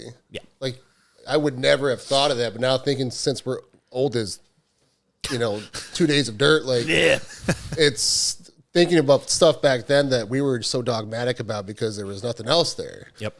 And now over time, Extremely dogmatic. we both have released a lot of those ideas. Yeah, before we turn, I thought nothing we did mattered at all with bodybuilding. I'm just like, nah, if someone started talking about any study, I'm like, don't care. Yep. Don't care. Keep it to yourself. Yeah. Right. But even with like your training, because like when we first started, I'm like, there's no way. Like this doesn't make any sense. I don't get it. I lived with him for a year and didn't do it. Yeah, that's what I mean though. Like it was so far fetched, but after that, I think that first month or 6 weeks, and then I think we did a push workout. And it's like, oh, this feels good. I don't have any pain. You don't have any pain. I have a bigger pump. You lifted heavier than stronger. you had on all of the movements you were already doing. Yeah. Yeah. Yeah. But that's what I mean. Like we've talked about this before with you, as far as that's gonna all make its way through that evolution. I think much quicker than ideas that came from when we started, because of the advanced exposure. And obviously, with the advanced exposure, it's going to catch on. Yeah. But that's. I think at this point, people are probably wondering, well, what do they mean? What's so different? I mean, do you want to talk? Well, I don't want to derail you from. Yeah, I don't want to derail you from. Window Did you have we're any? talking about? Yeah, that was really good. I'm just saying that was really good because I'm thinking of the stuff that we used to do. That was like you have to do 10 sets of 10. That's your, or whatever. 4 sets of. We only knew one way, man. Or I trained like Ronnie but that's what I mean by that Overton window. Yeah. It's like that stuff is now dead and gone, and we've accepted this new. But there's always going to be, because it's not like the window shifts so far that like things that we knew that were true that remain true are now gone too. It's like those just remain the bedrock and get dragged along the back. So I got you. I know what you're saying. Okay. That back end of that conservative window, or the back end of the Overton window moving forward, as long as it's been proven that it's not been shaken, really. Gotcha. It's gotten like rocks thrown at it to like check its validity, but it's pretty much stood the test. Yeah. Like, those things get dragged along and don't go. we gotta very mess. He wants me off camera. He's like, hopefully that's still on camera on Matt. But so we have those things that have gotten the rocks thrown at it, validity tested over and over and over again, that continue to get dragged along. Those things don't change. Those are like the bedrock mechanisms of action that we understand, that we actually do our studies on. Gotcha. Okay. I know what you're saying now. Yeah. So then we actually, like, that's where the validity comes from. It's like, Yep. It's not like people in science are just throwing shit at the wall and just be like, maybe. Like, they have a bedrock of ideas that, like, okay, well, we know that this works. We understand that this works. Like, we have looked at this so deeply that there's no way that this isn't going to happen this way. So we're going to build on this and just see how far we can take it. Like, that's what it is. And then the scientific process is always going and pruning the ideas by, like, putting off another offshoot. And then seeing, like, well, does that just get immediately shot right down? Or does it kind of last? Or do we kind of figure out, like, this is the wrong direction we're going? And it's always just progressively getting less wrong. That's a good way to put it. Yeah. Yeah. That's the best way to put it. Yeah. Are you going full circle with this? I think I know where you're going, right? Maybe. Do you want to keep going, or? Yeah, I'm going to keep going. Okay. That's exciting. Yeah. So you're just always trying to go and figure out, like, where you are progressively less wrong.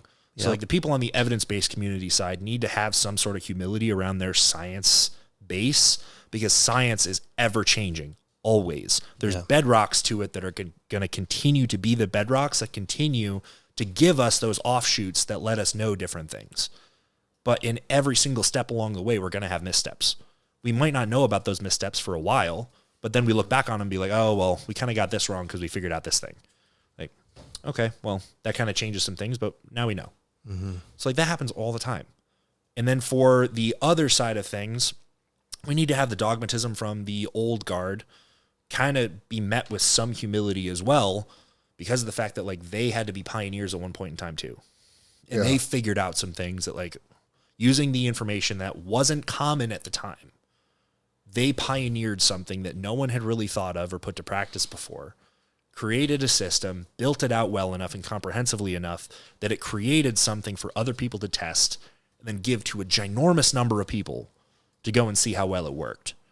And it proved itself. It's like they were on the end of, like, the cutting edge too at one point. Unless they're just the people that just kind of, like, rode the coattails of everyone that said a thing at the time, which I'm not really speaking towards any of those people, really, because that's just, you're going to have those people everywhere in every subsection of everything. Just followers that don't know anything about anything. They just attach to the personalities that speak on it. Mm-hmm. But the people that are actually doing it and trying to push the ideas in one way or another, or have something constructive or destructive to say with a point, need to come at it where, like, we're actually going through the same process from both sides all the time. Mm-hmm. And at one point or another, the old guard, or the people that are conservative side of things, were on the other end of it, where they were pushing for something new. Then they figured it out and they were like, hey, this actually works, screaming it to the world. Like, this can be done. And we didn't know that we could do it this way. But this is a way. Look. And they stopped being progressive with it. Yeah. And they maintained that. Yeah. Because they found it and they're like, oh, this is it. Yeah. This and is we're going to hold on to it and not let it get tainted, or try not to let it get tainted. And then. Right. Yeah. Right. But even then, I don't want to fixate too much on that specific part of it, because it's also just like, it is a bit of the people that just kind of follow along that I'm speaking to in a case, because being somebody that had to find my way through, because I was in that generation, there's a lot of us that are, like, looking around aimlessly, like, these people know what they're talking about, but they say that these people don't. And they're like, there's a lot of, like, shit talk back and forth. And I don't remember a time, back to the negativity thing, full circles in every direction. Mm-hmm. I don't remember coming into this industry, like, when I first did, and just looking every single direction and seeing, like, shit talk on everyone at all times. It's like, that was something that we all agreed upon, that if you were, like, a content creator or somebody, you held yourself up as a professional and you were going to combat bad ideas with your better ideas and leave it at that. One. And then the people that made their whole claim to fame based off of shitting on other people were universally known as, like, don't listen to them because they're asshats. Yeah, they were like the clown of the group, because you knew anything they said was just get a reaction, get a rise, or just plain BS. Yeah, but we're like weirdly at this point that even the people that me being in a kind of unique place where I came up as somebody that was just trying to find my way in, like what is going on? And then seeing some people that I could find real credibility from that had the words to speak eloquently enough. They had their degrees or they had their decades of experience or this, that, the other way of understanding that stood up enough that I could look back at it and be like, okay, based off of all the other stuff I've seen, that's probably more right than anything. I should listen to them. And they present themselves well enough that they seem like credible enough people. Mm-hmm. Okay. So I'll hold on to that and see what else I can add. At this point in time, even those people are like making a game out of like throwing shots across the bow at each other. It's like, what is the point? What is the point? It's like it's so degenerated now that like there's good people with good things to say that are just like shrinking away from the public eye so that they don't have to deal with the negativity, because it doesn't matter if they're trying to help people or say something that actually has good backing for it or is just reasonable enough that you can make the assertion. Yeah. It just gets like fucking pummeled. And that is the reason, full circle again, There you go. why I wasn't posting for a good long time. Yeah. Because like I had this like weird rash of like, I would post pretty consistently. Mm-hmm. And then like when I needed a break, I just took a break. Mm-hmm. Stopped. It's fine. But then earlier this year, I did that. And then I came back and I put up some like reels and videos that just went like the most viral that I've ever seen one of my things go. Mm-hmm. And just hundreds upon hundreds of hate comments in DMs, just like completely flooded. It's like I got to the point where like I had to remove some posts from my page because I had to police them every couple of hours from all the hate I was getting. Like the bicep curl video. Yeah. Yeah. Can you give like examples? Yeah. There was a video that I put up of TAVISH and I training. It was like one of our first sessions, and you were teaching me how to do a preacher curl with a dumbbell. Yep. And it was like the most excruciating pain I felt, like good pump in my arm, and it got a bunch of... What are people saying though? Dude, that like this is like proof that like I'm getting shown as like somebody that doesn't know anything. It's like the bicep preacher curl is like the most injurious exercise you could ever do, and the way that I'm teaching him is like going to be the guaranteed death knell of his bicep tendon. They said bicep tear or RIP bicep, bicep tear coming soon. Not you like know. thousands of comments. We talked about it on the way to that show, and I looked through it. I mean, that's all it was. It was just stupid banter like RIP bicep tendon or have fun because you won't be able to do anything with your right arm anymore. Like, just stupid crap. And it wasn't even just that post. There was like 3 or 4 of them that it was like a string of them. Yeah, it was a string of them that all did that, and it was like things that were all pretty generally accepted as like this is just kind of the way you do it, but this is a tweak. Right. Like, this is just a little different thing that you could do with it that I do that has like repeatedly shown good outcomes, of which every single one of those videos he chimes in the comments to people and is like, well, I've been like hurt for a real long time, and this doesn't hurt. And about this 10 years to be extra. And I've been doing this for 10 years and everything has hurt until I did it this way and it no longer hurts. And they're all just like, well, you're just stupid. Yeah. Well, just wait, buddy. That bicep's about to pop. And I'm like, okay. Yeah. Well, when it does, You don't even know how you're feeling. Right. Yeah. You don't feel good. Yeah. So that's like, wrong.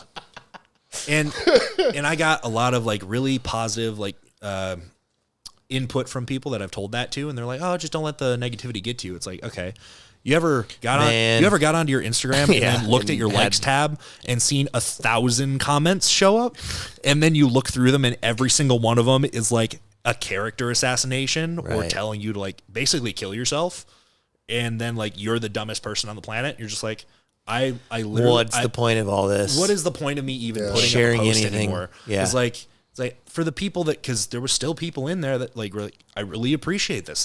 This is great. I tried this and it worked really well. Doesn't matter. Doesn't matter, man. Those who used to always talk about that? Cedric. Would always talk about that. That's why he never used social media. He hated it. R.I.P. R.I.P. man. Yeah. That shit affects people. Yeah. You're not a human. There's if you're a human being that can handle that and it doesn't phase you at all, I question if you have a heart or soul or just lacking the feelings ability or to self-reflect. Yeah. It's like that because that's what gets to me is that like I'll read those and I'll be like, well, I'm always willing to look at like where I'm wrong. Yeah. I've always been willing to look at where I'm wrong. Yeah. And if somebody has a legitimate reason why I'm wrong, I'm going to listen. It's like I could be doing something that is going to hurt somebody, or I could be doing something that could just be done better and give a better result. And that's my job. Yeah. Such a wild idea. Right. But so like I've always been open to hearing criticism when it's valid, and I'll hear anything out to see whether it's valid or not. So to the bicep point, are any of these people saying why it's dangerous, or they just make the comments like, all right, no, there were some. Some people do. Yeah, some of them made some biomechanical arguments, which do make actual sense. But at the same time, it's like it's a game of magnitudes. Yeah. Is the issue. It's like, okay, well, are you by the physics? And it's a similar argument I can make on this too, and then I'll use it as an analogy. It's like if you get your arm all the way fully extended at the elbow, and then you have yourself on this incline angle, dumbbell, gravity is pointing you straight down. You're exposed here. You have a lot of tension going through your bicep, but you're actually not really very well leveraged to use your bicep with a fully extended elbow. It's true. Yep. Are you going to be more likely to tear a bicep there? Yeah. But if you've been there and then you've not trained there and you haven't been controlled within that environment, and a load that you're using is going to be one that you haven't been exposed to, you don't have control over, and you just drop your way into it, you're contracted really quickly out of it, yeah, then you're going to guarantee yourself an issue. Pretty damn near. But yeah. That's the difference, though. It's how you did it. Yep. And even then, I never even said, like, you have to go to a fully extended elbow on this. It's like, no, if you can, you can. If the load is light enough, which it was, you were doing what, 10 pounds? I think it was 15. 10, All right. 10, 15? I think we started with the 10. I said, no, I can do 15. Right. The 10 or 15? Maybe they got 12 and a halves, maybe 12 and a halves. So, like, to imagine that, like, having end range exposure, which is like, this is a good point to make too, is like, how do you think physical therapy works? Yeah. There you go. Yeah. It's working in that range. End range exposure. Yeah. To what kind of poundages and forces? Pretty similar, huh? Yeah. Mm-hmm. So how do you end up building resilience to anything? Because you don't build, this is a good one too. For the people that decide that you can't ever deadlift because there's some sort of risk on your back, it's like, what's more dangerous? You not deadlifting or deadlifting? Because if you don't deadlift and you'd go to bend over and pick something up, how much more likely are you going to be to hurt yourself picking up a fucking box? Exponentially higher. I think Yeah. pretty high. Yeah. It's very high. Then if you can deadlift 600 pounds, are you going to break your fucking back picking up a box? No. It's like, it's the same thing. Yeah. Well, this might make your point when I'm thinking about this. Here's a guy, I tore both my bicep tendons, where people are talking about in that range that you're talking about. Yeah. Neither of them were training. This one I did tear in that I had my arm fully extended. Mm-hmm. I was grabbing a couch and I mean, jerked it, right? Yeah. But to your point, I always, and I'm not saying that had I done this, it would have prevented that, but I never trained in that range. I always did a preacher curl, the top half, basically, because in my mind, that's what made the most sense to me, safety-wise, Right. like you're saying. Right. Yeah. But then I do put my arm in that position, and I can't move a couch. Yeah. Yeah. So I never trained in that end range ever. Yeah. It's end range exposure. Yeah. And yes, there is a point to be made by the physics that that's going to be a more injurious place to be. Yes, for sure. But it's also the same thing that you could say But- about you getting into a leg extension. Yeah. Like you getting into a leg extension. That's why that there's still debate at this point, which is not really even a debate, but people ask the question. It's like, are leg extensions bad for your knees? It's like, it depends on how you do them. Yeah. It can be. It can Yeah. be terrible for your knees if you do them like an idiot. Yeah. But if not, then they could be fantastic. Yeah. And this is always the point that I make. Like, what are the machines that you see in a physical therapy office? You always will see a leg extension in a physical therapy that's office. true. Yeah. Yeah. You will see these isolated movements. They might even have a machine preacher curl or something set up so that you could do that. Yeah. Because what are they going to do? Enrich exposure. Either way, this is like a whole aside to the whole reason for the talk. Yeah. Because I was just making the point to say that I had not posted for a long time because I just didn't see the point in it. Because I put something up, and then even knowing that the majority of all of my followership is people that have just come around little by little over years. They've just like stumbled upon my page for whatever reason and really like what I have to say, or even if they don't always, they like to hear it. So it's another tone. Angle. Yeah. It's another angle that they're hearing. Another angle, another tone that they can take into consideration and then corroborate with other things, which is what I prefer.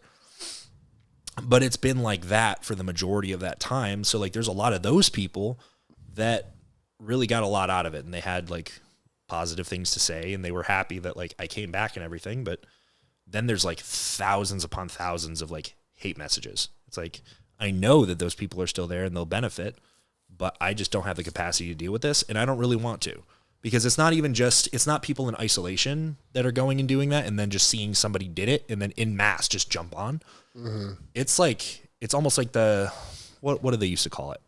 Was the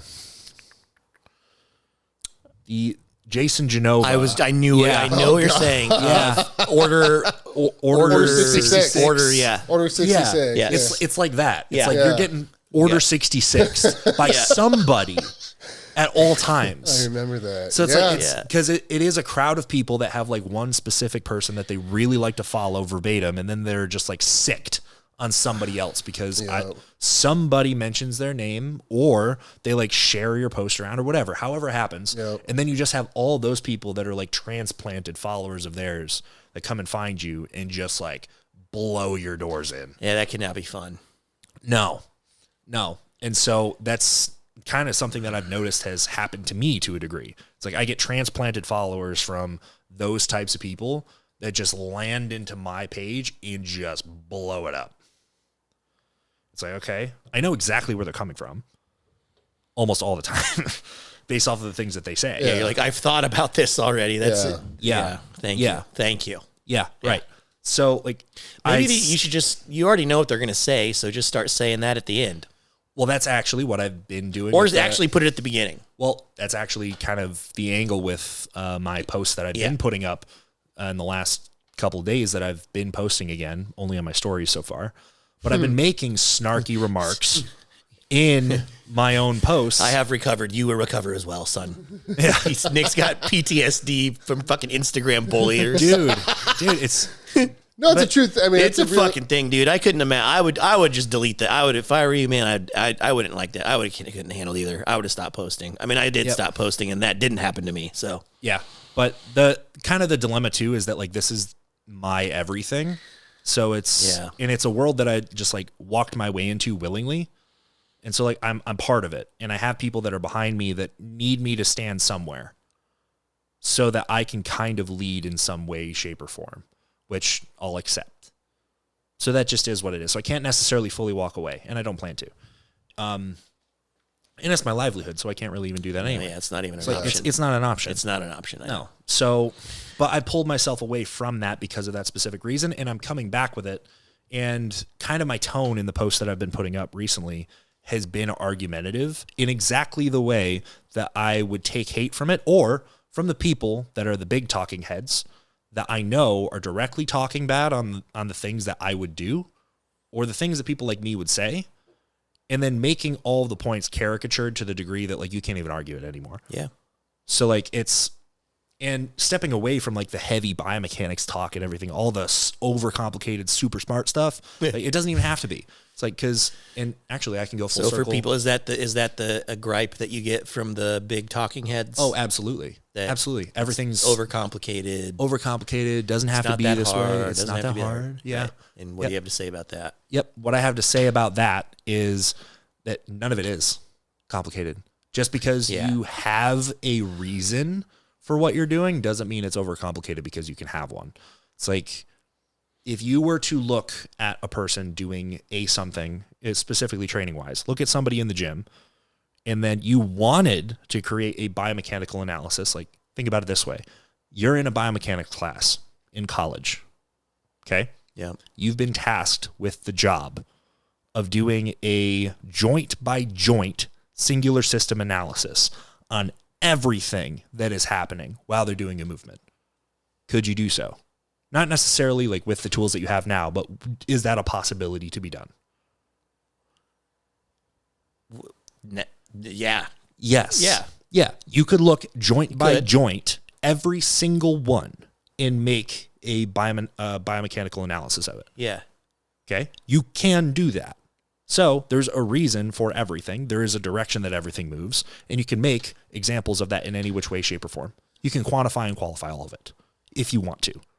Then you can decide how you want to manipulate that to make this or that thing better, to just however you want to go about it. You can do so. Does that make it overcomplicated? To a degree, yeah, because you didn't have to do that. But is it always there no matter what? If you're doing the analysis or not, are those same things happening? Yes, always. They are always happening. And so where do I come in? And where am I in relativity to like the way beyond the pale, like sitting with their clipboards, trying to figure out like using their protractor to figure out what they're about to do on the gym floor. Because like it's not even a joke. I've seen it. I know. Like that is funny.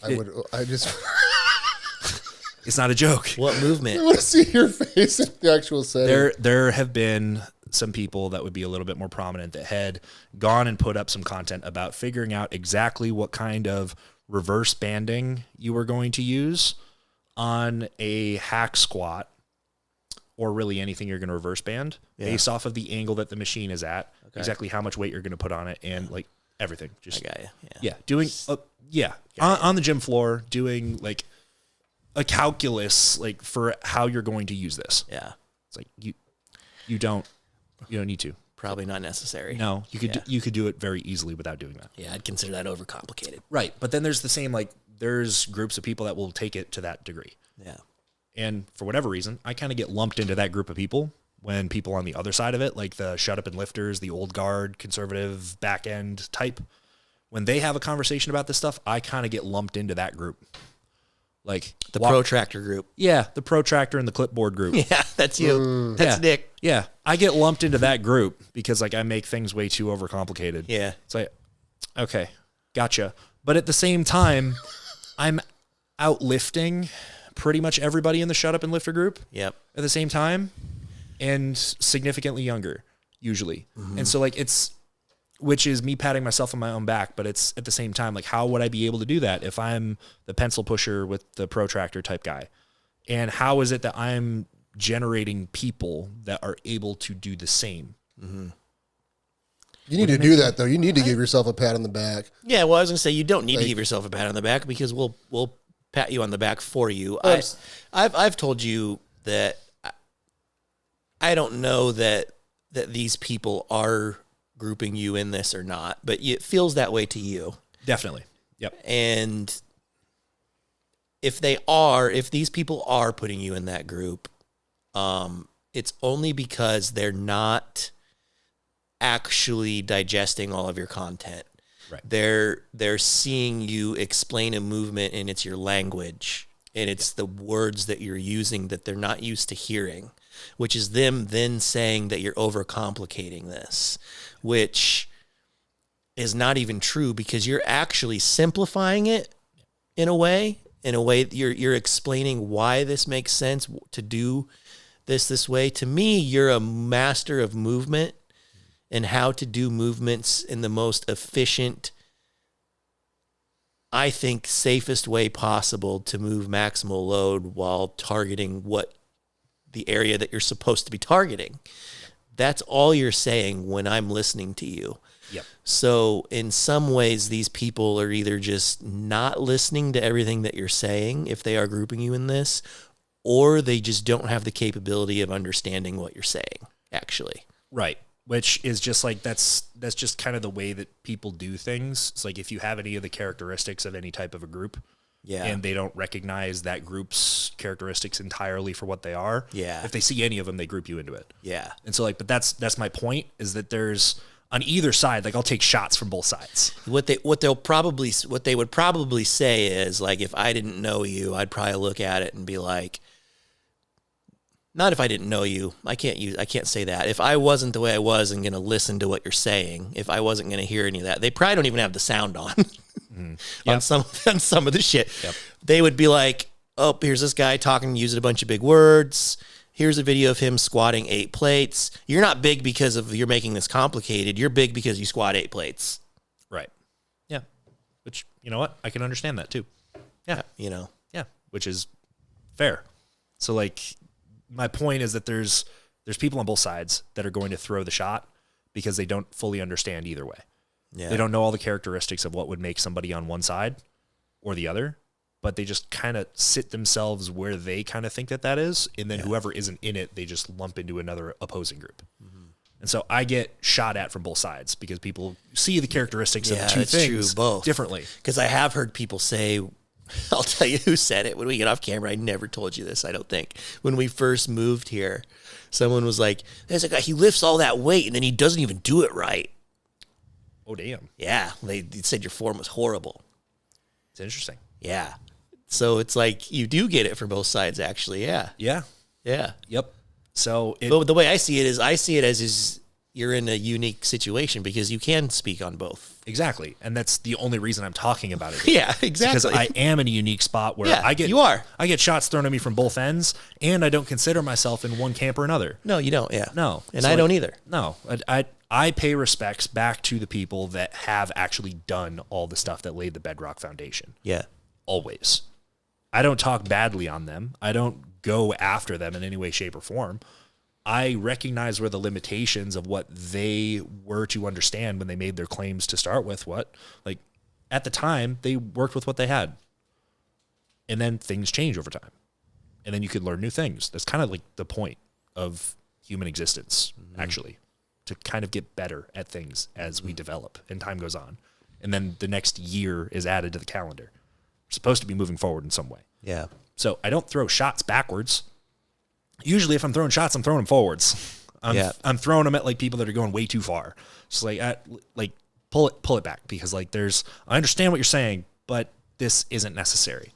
And I say that stuff a lot, actually. I say that a whole lot more than I'm like, hey, y'all shut up and lifters, like cut it out. It's like usually, because there's been like a pendulum swing with this socially too, is that, and I've noticed this over the last like year and a half, which is really weird that it's happened this quickly.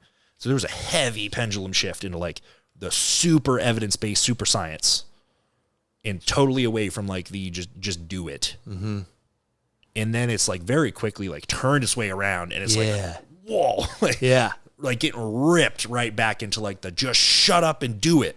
It's like, and usually I would agree with like the shut up and do it people because honestly, yeah, it's true. Like a lot of the people that are on that further side are just like, they are pencil pushers. Like they don't really produce results. Correct.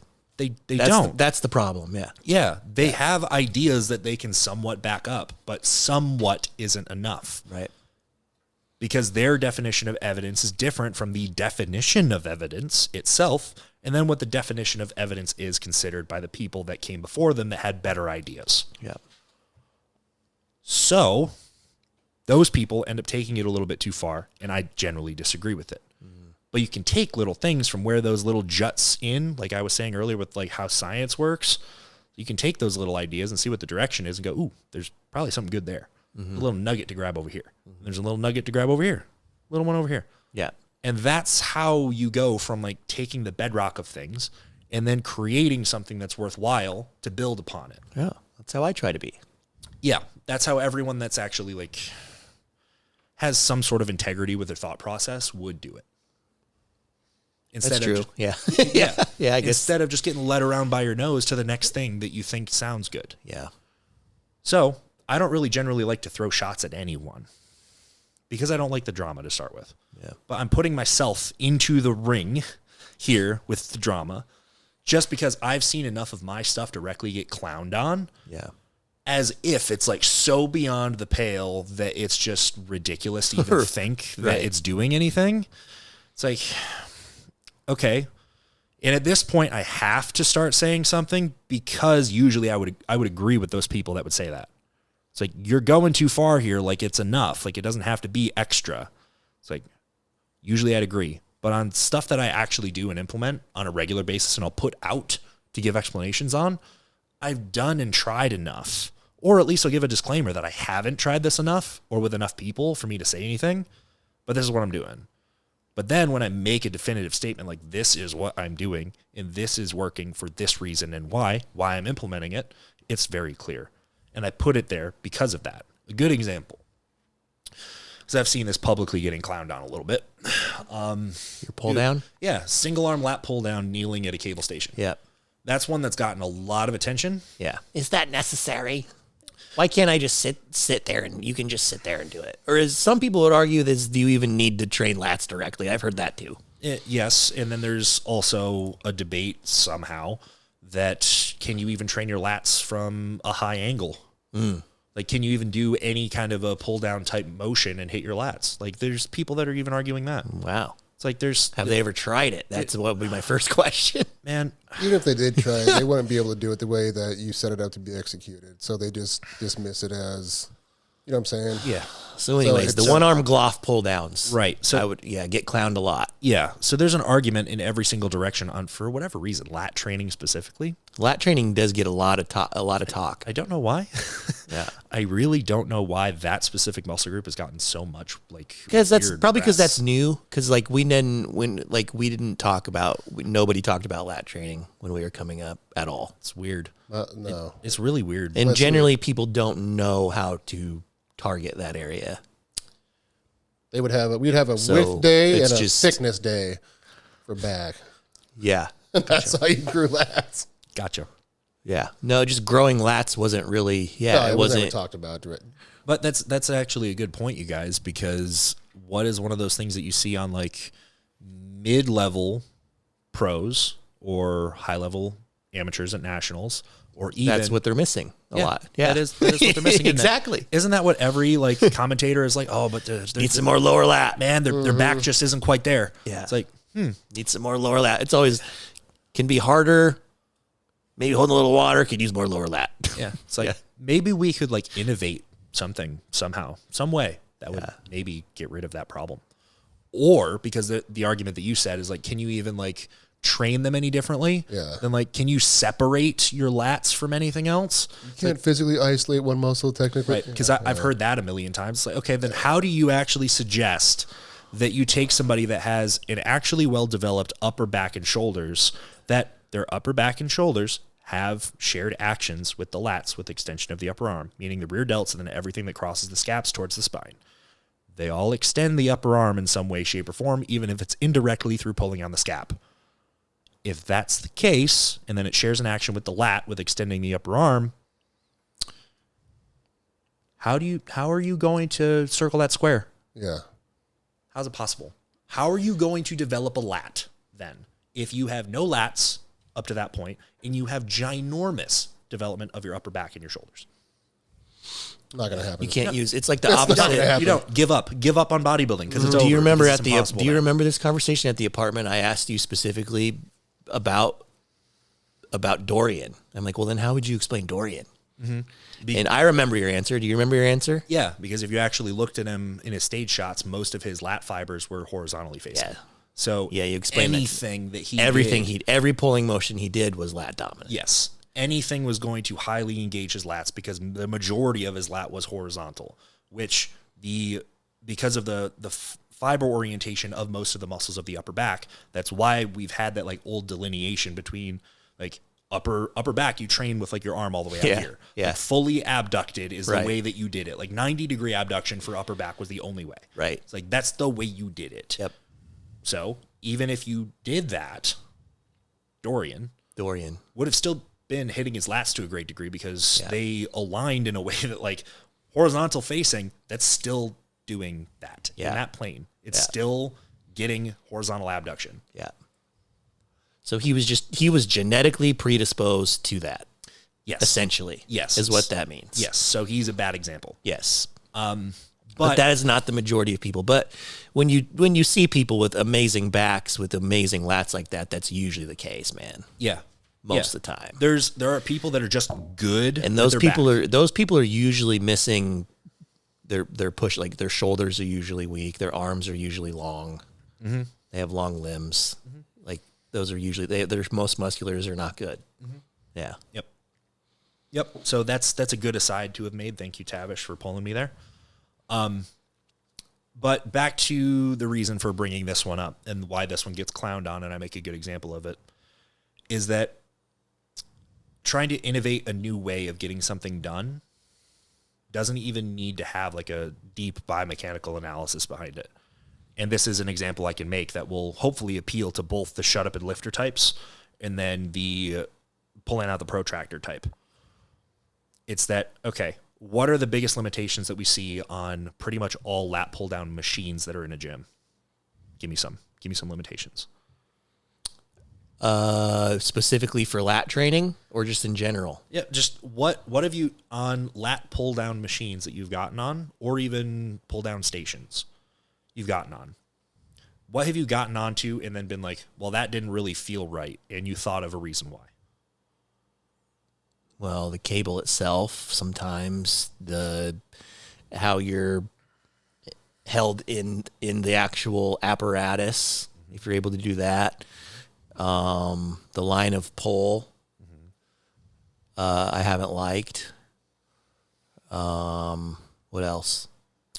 Then if it's not cable stacks, it would be pretty much that. It's like, how high off the ground is the seat is one thing. Can you actually put your feet to the ground and get a solid foundation? Yeah. How tightly do the knee pads actually push down into you, and how much pressure can you make there? Right. How far up the leg does that actually go on you?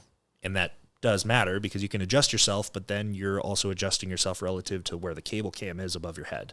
Yeah. And so you're limited on how far you can move there. Yeah, that's what I meant by line of pull is right. How far above it is your head, how forward, because some of them, some of them are too far in front of you. And some are directly over your head and just don't work. Correct, yeah. So you have those, and then you have ones that have cams that don't turn at all. They're just fixed in one direction. Yep. And so you have some limitations directly only on a cable pull-down station, okay? So that's one thing. So you have nothing that you can really hold yourself into except for that leg pad, right? Okay, we move on to machines. Then we have like the forever goated Nautilus pull-down. That is the pull-down. Mm-hmm. Pretty much checks most of the boxes. Aside from, for most people, you can't really get your feet solidly on the ground very well, right? I've never been able to use one. Oh, that's sad. I know. Sad. It's really nice. Yeah. So the best thing about that is, one, resistance profile, but I'm not going to make that case on these at all because I'm staying away from mechanics. Right. Is that you actually don't have to worry about the cam or any drag direction because the handles are independent. They move actually very nicely into your side. Okay? Handles rotate on their own. Cool. You have something in front of you that you can actually push onto if you're doing it unilateral. So you have something at like mid-waist to like mid-stomach height that gives you a better opportunity for you to hold your torso in place. Yep. Okay? So you don't just have like the leg pads holding you down. Mm-hmm. Okay? Now you have the leg pads that do hold you down. Okay? Mm-hmm. These are not pulling from directly above your head. They're a little bit in front of you at just about the right spot. Yeah. Okay? So you have anchor points at your legs. You have anchor points by having your feet actually touching the ground, which help. And then you have something in front of you so you can stabilize your torso in place. And then the direction that this is moving is sitting at a spot where you don't have to think too much because it's not inside of your torso. It's directly where your shoulder is. Right. So you can actually it's already there. Yeah, you can just pull in a straight line. Yep. And where are you going to pull? You're just going to pull right down into your hip there. because that's the direction it moves. Yep. So take that as an example and you go to any other lat pull down machine you've ever been to. It typically, they don't work that way. Not like that, yeah. No. They don't have handles that typically work independently, so you can't change how your grip is oriented. You're stuck with what you got. So that will limit the range of motion you can get overall, okay? Because you're either going to have like really cranked up wrists at one point or another, or it's just going to bring your upper arm somewhere it doesn't need to be for it to be hitting your lats well. Yep. Okay? It can just be overall uncomfortable because of the direction that it moves. Okay? Most of them don't have anywhere that you can actually effectively brace yourself in at like mid-torso height so that your torso doesn't rotate. Because that's the biggest issue. You do something unilaterally, your torso is going to rotate towards the side that the load is trying to pull you to. If it's significant enough load, you're going to have that problem no matter what. So you're going to need something that can anchor you. If you have your legs actually able so your feet can touch the ground and you have something holding you in, great, but you also still can get pulled laterally because you don't have anything that holds your hips in place. Okay? So you still have some limitations, even with the best things that you have there. And then as bad as a lat pull down machine can get, it can get horrible. But with the best one that you have, being the Nautilus one, is what I would call the best one, pretty much checks the boxes. So how do you emulate something similar to that without that being there? Right. And then maybe add something that would help. You go onto a lat pull down station that has this ability, because not all of them do. The Arsenal lat pull down station actually is pretty unique in the way that it's set up that makes this easy to do. So the cable cam being above your head at just the right spot, it's a little bit in front of you, but you have to lean yourself back a little bit to get it to sit. Biggest things, if you lift any sort of heavy weight at all, and you do it just seated in a lat pull down station, how good is that going to feel? You done it? Well, I used to. Yeah. Yeah. How'd it It feel? doesn't feel good. There's too much drag. There's too much drag because the cam is in a It's centered in the position. centered position, and you're pulling at an angle this way. Yeah. And is that the direction it felt like your lat was actually working? No. No. So I don't have to make a biomechanical argument here. No. It's like, You no. can just you can feel it. Yeah, you could feel it. And you being a bodybuilder from the days of you just feel it, you know, Yeah. you would agree. Yeah. You pretty much, you pull with your elbow forward if you wanted to feel your lat was doing something, right? Yeah. Generally. No more specific than that Yeah. because it felt right. Yeah, if you would have the whereabouts to figure that out. But most people, I think most people feel, to your point, they pull this way. Yep. And they think they're feeling their lat, but they're not, but because the other stuff is so close. Yeah. You know? Yeah. Because I agree most, with that. I would say that I would bet you so many people that you've shown how to train their lats, they do it. And I bet you so many times you hear, holy shit. Yep. Cramp. Yep. Because they've never actually Because they've never felt it. Never actually So felt I don't their think lat people, before. I don't think a lot of people figure that out, man. Right.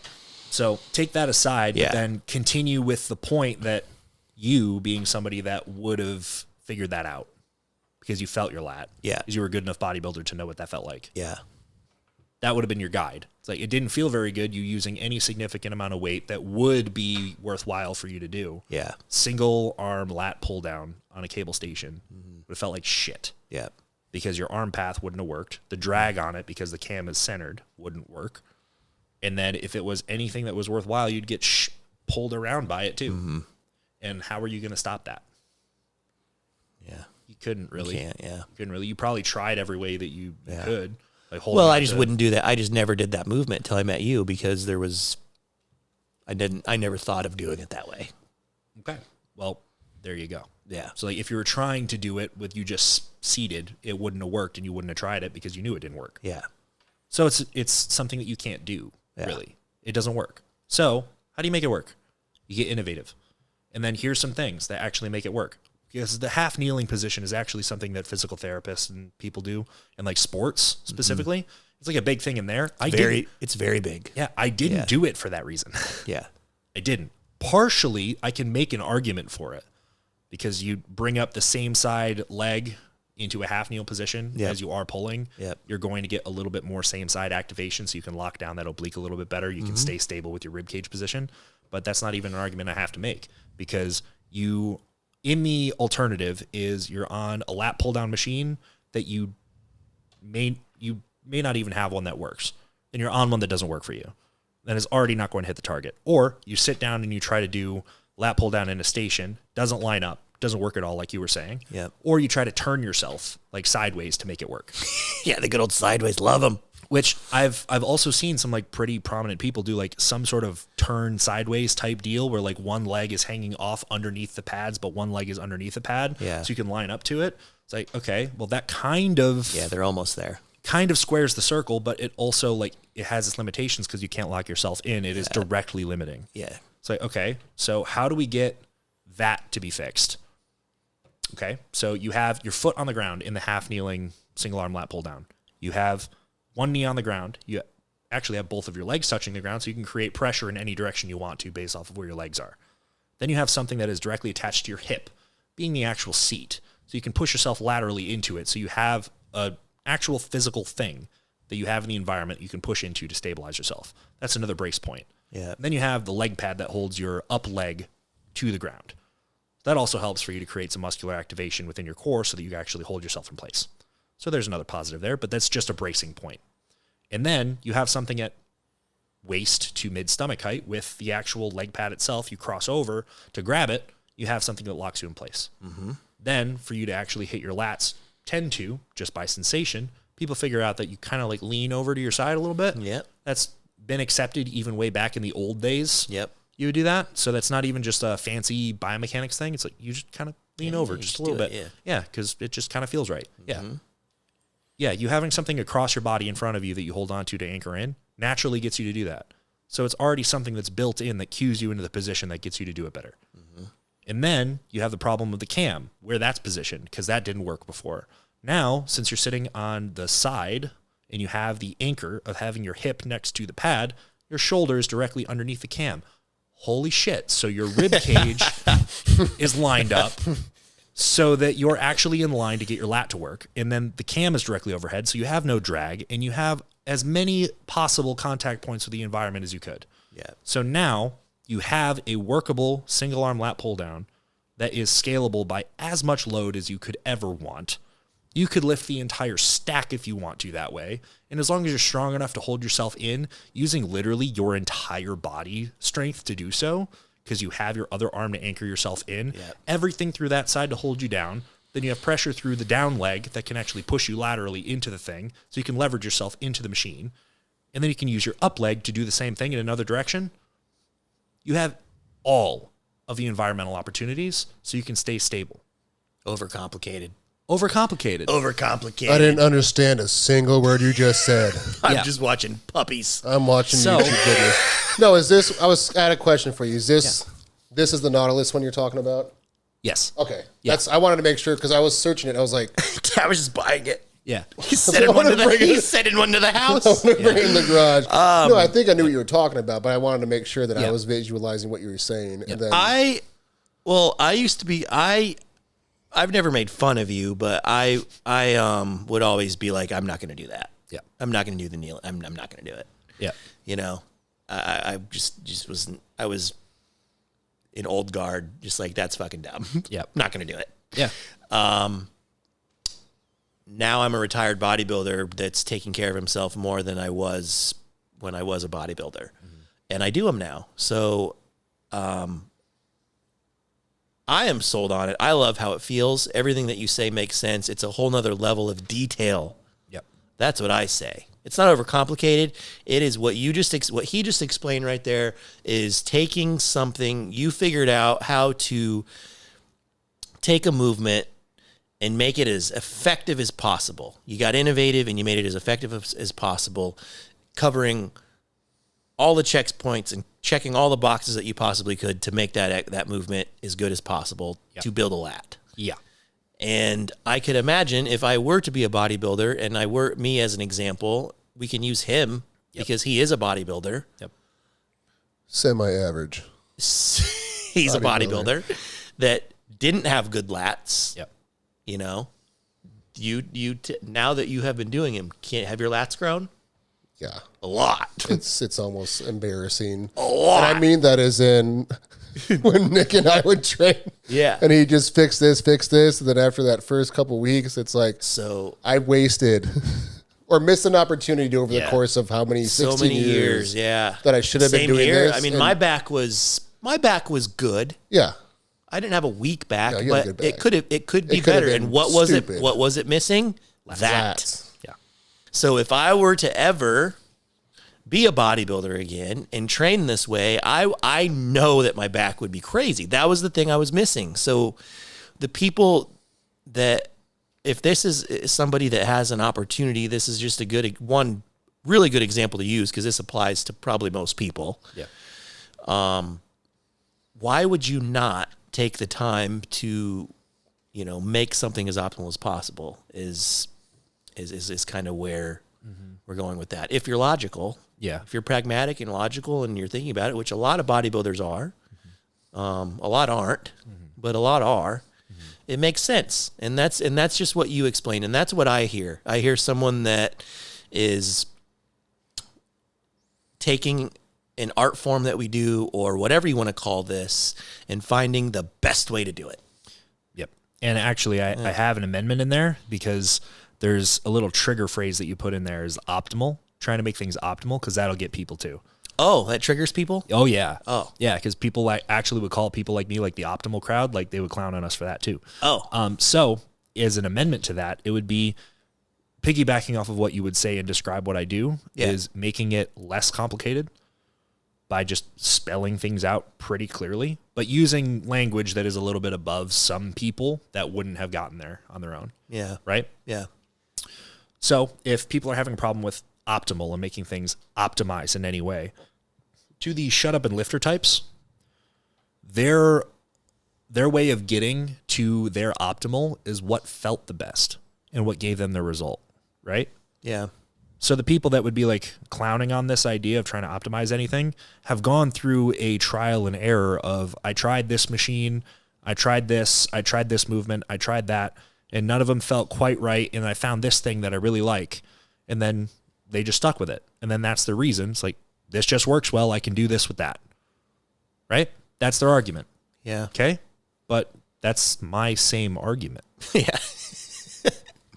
That's the missing piece. It's like, that's the language that isn't shared between the shut up and lifter crowd and the old guard and the people that are on the forefront that are creating new ideas. They're just speaking in different languages and they're just talking across each other.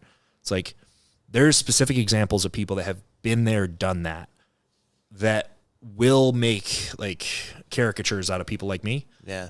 They're like, this is just overcomplicated for no reason. It's like, well, think back, buddy, to 15 years ago when you were doing this and you were starting out and you were trying to figure out what you were doing. Did you or did you not go from piece to piece to piece or program to program to program from 10 different people that you thought were like better than you at the time and then figured like what you liked and didn't like? Did you have a reason for why you liked it or didn't like it? You probably did. Probably they were some sort of biomechanical reason that you didn't actually have the language to describe yet. And so from that lack of that knowledge of how to use the language to describe it, you just use this felt better and this worked. And so the people that would say that, like, this just works, just do it. Like, you're right. Yeah. That works. Yeah. Good. You understand that. So now this also works, but there's more detail to the reasoning behind it because we understand the language on how to describe it. Yep. That's the only difference. Yep. Which is the problem with like everyone butting heads over it, and which is why I'm sitting here talking about this at length right now. Yep. Because that is the statement that needs to be made. Is that it's just a language barrier. It's a language barrier and inability to just give attention. People aren't giving enough attention to take the time to listen. Yeah. It's a language barrier and it's camps. Yeah. Which there doesn't need to be because everyone is in the same camp. We're all trying to progress. That's it. Why can't everyone just get along, man? No, seriously. This podcast was sponsored by Friendship. Yeah. I thought that's what we were going to talk about. Yep. Sponsored by Friendship. Yep. So we can cap it off at that. I think we should because it's getting late. Our producer's getting tired. She's got to get to bed. She gets up at 7:30. I thought you were talking about Ray. Oh, well, she's been out for... Popped her head up, and I was like, Yeah, she's these out. dogs are on a schedule, man. Barry's all messed up. He's like, I'm sleeping under the fort. Well, yeah, we got a new table. Hopefully people noticed. We got a new table. Yeah, I'm pretty sure they'll notice. Yeah. Yeah. Yeah. The hate Bears. comments of, cedar. Right. Yeah. You must hate the environment. Yeah. Yep. That's exactly what we're trying to display. Well, it's good to be back. Yeah. How did that feel? Do you feel better? Ish. I feel like you just started scraping off part of that. Just a little bit. Oh, I've got a lot more. That's what I mean. Like, Yeah, I've still got it here, camera that's fixed on me. I've got a whole notepad of like specific things that I was going to go through that was on that, but we just went freeform instead. So you're back you're back. Are you going to be back on the gram? And are you going to fight these people? I'm going to do it consistently in the way that I'm doing it currently. So like if I have something specific to say and I want to talk long form on it, I'm going to talk about it on the podcast platform. Cool. Yeah, so I'll do that, and then I'm going to continue with the way that I'm posting things at the moment, at least until I have a change of heart. It's like I was describing earlier with how I've been posting on Instagram. Yeah. I'm going to put up in my timeline posts mostly things that are just completely neutral.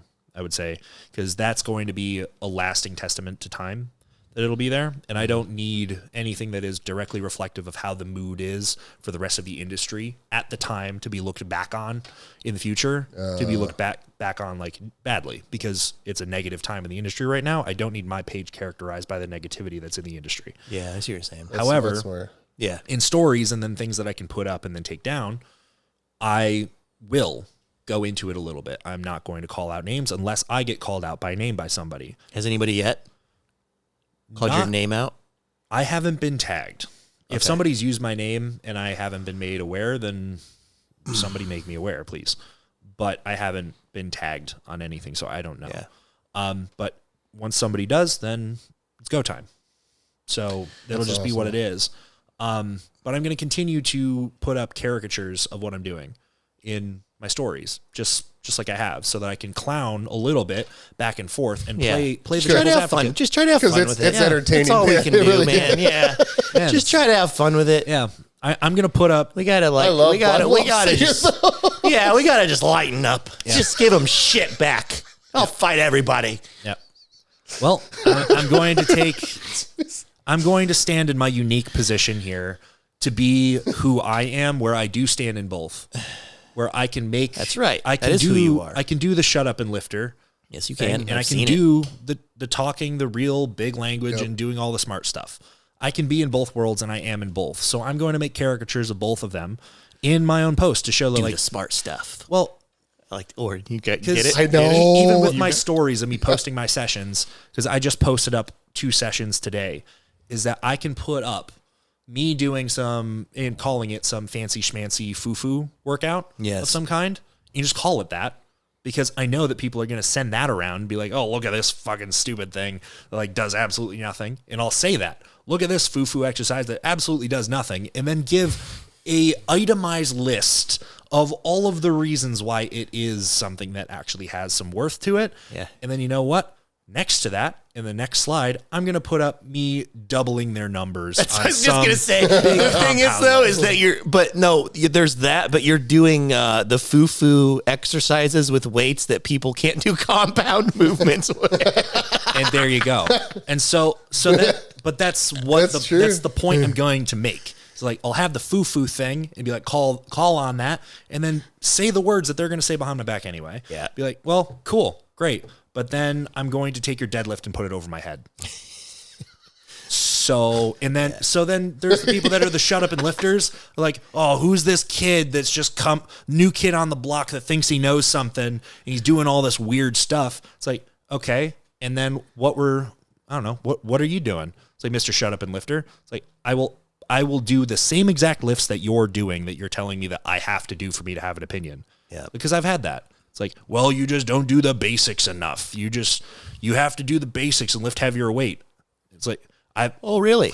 I've had comment wars with people that have gotten conclusively shut up because I have to just refer them back to my page. Yeah. Like, why don't you just do the basics? Exhibit A. Like, it was specifically, I remember this because there was somebody that commented on one of my back days that I put up and posted. That was like, you just overcomplicate everything and you should just do the basics and get stronger and all this. It's like, get stronger. Yeah, right. And then so my comment back was like, okay, well, appreciate it, but one thing, just because they're on machines or cables doesn't mean that they're light movements, for one. Yeah, or easy. And then 2, I specifically am doing things this way because I got to the point where I was bent over rowing 545 pounds. And I was doing drop sets, literal drop sets, not a down set, with 405 up to 20 to 30 reps. Yeah. Yeah. I've and my seen it. back wasn't that good. Right. And then before that even, I was doing single arm dumbbell rows with 300 pounds with some circus dumbbell that I strapped 25-pound plates to. So what you're saying is their argument doesn't even make sense. Right. Should get stronger. Right. Yeah. Yeah. And then same thing. It's like, oh, you should just deadlift more. Guess what? I did that. Tried it. Yeah. I got up to 7 plates pulling from a deficit. Yeah. It's like, okay. Yeah. Here's the thing. You hear people talk about old heads and old guards talk about this all the time, though. They just use, again, to your point, different language. They just, what do you hear them say when it comes to back training specifically? My back started growing when I did more chest supported stuff. That's what they say. And there that's their language versus your language. Right. Yeah. Which is you're saying the same thing. Yeah. It's the same thing. Yeah. To your point. It is the same thing. Yeah. So like again, I take shots from everywhere. So I'm just going to send shots just generally back in those same directions I'm taking them from, and just make sure that it's very well known that, like, you know what, you can make this argument, sure, but I'm going to take it, and then I'm going to show you why it's wrong and spit it right back out. You're doing your little own form of Giannis. Giannisism. To a degree, but the difference here is that I'm going to take it from everywhere. Yeah. And I already do take it from everywhere. But I can speak from all of these angles, and to a degree at least, I mean, you guys are old head type that came from like the origins of this. You see what I do? You have given me the reins to go and help some of your best athletes. Yeah. Yeah. So have other good coaches. So have other good coaches. Yeah. And there's like, this is becoming a thing where even top bodybuilders that are doing things that are more in my realm or have come to me to ask me questions, like, this is just what it's becoming. Yeah. So it's showing its validity over time. Going back to the political thing, it's going to show itself given time. We're going there. So you know what? I'll have to play the defense because I'm not just going to have my ideas just get thrown into the mud. I love it, man. I'm not going to have Do you remember I asked you months ago, I said, do you believe in what you're doing? Yep. And you said yes. Yep. So then you got nothing to worry about. Just keep doing it. It's going to work out over time. Yep. It's only a matter of time, and it's happening now, man. Yep. It's going to show its proof. Yeah. That's what I meant like a while ago when I said you should give yourself a pat on the back, because that's what I was referring to. Is that you know that you're making a change that is a legitimate change in this whole industry. Yeah. And that's the thing where it's like you could do something and be like, okay, maybe this will work. No, you know it works. That's what I mean. And I've told you this before where it's like where that whole space between the duality, whatever, that's going to come to a head eventually, and it's not going to take long because people are going to figure out eventually that what you're saying makes sense, and you're going to have a huge roster of people that will, like you said, will give you the pat on the back too, because we can say first-handedly, I mean, me and you and Matt, that we're seeing it. It's no different than we're seeing the shift happen in coaching in general, in prep coaching, right? Yeah. The shift that we're talking about. Yep. We're seeing it there. People are getting it, that it's the same exact conversation for that realm of things. I don't know, 5 years ago, it's like, oh, it's not that complicated. It's not that prep isn't that complicated. Yep. That's not what we're saying. You're right. It's not that complicated, but there are better ways and smarter ways to go about prepping and dieting and being, doing this and being more healthy. Yeah. People have accepted that. The same thing is going to happen with training. Yep. So, and in that process, all the dumb ideas that are actually supposed to be clowned on will have been pruned out of this. Yeah. By that point, which is kind of what happened with prep as well. Yeah, exactly. Yep. Yeah. So I'm glad, man. I'm glad you're taking a stand. You're standing in the gap. Yep. You're doing what you're following through with what you believe in, and it's gonna work out. I know it is. Yep. So glad to be back. Gloff method. Gloff season. It's Gloff season, bitches. Cut it.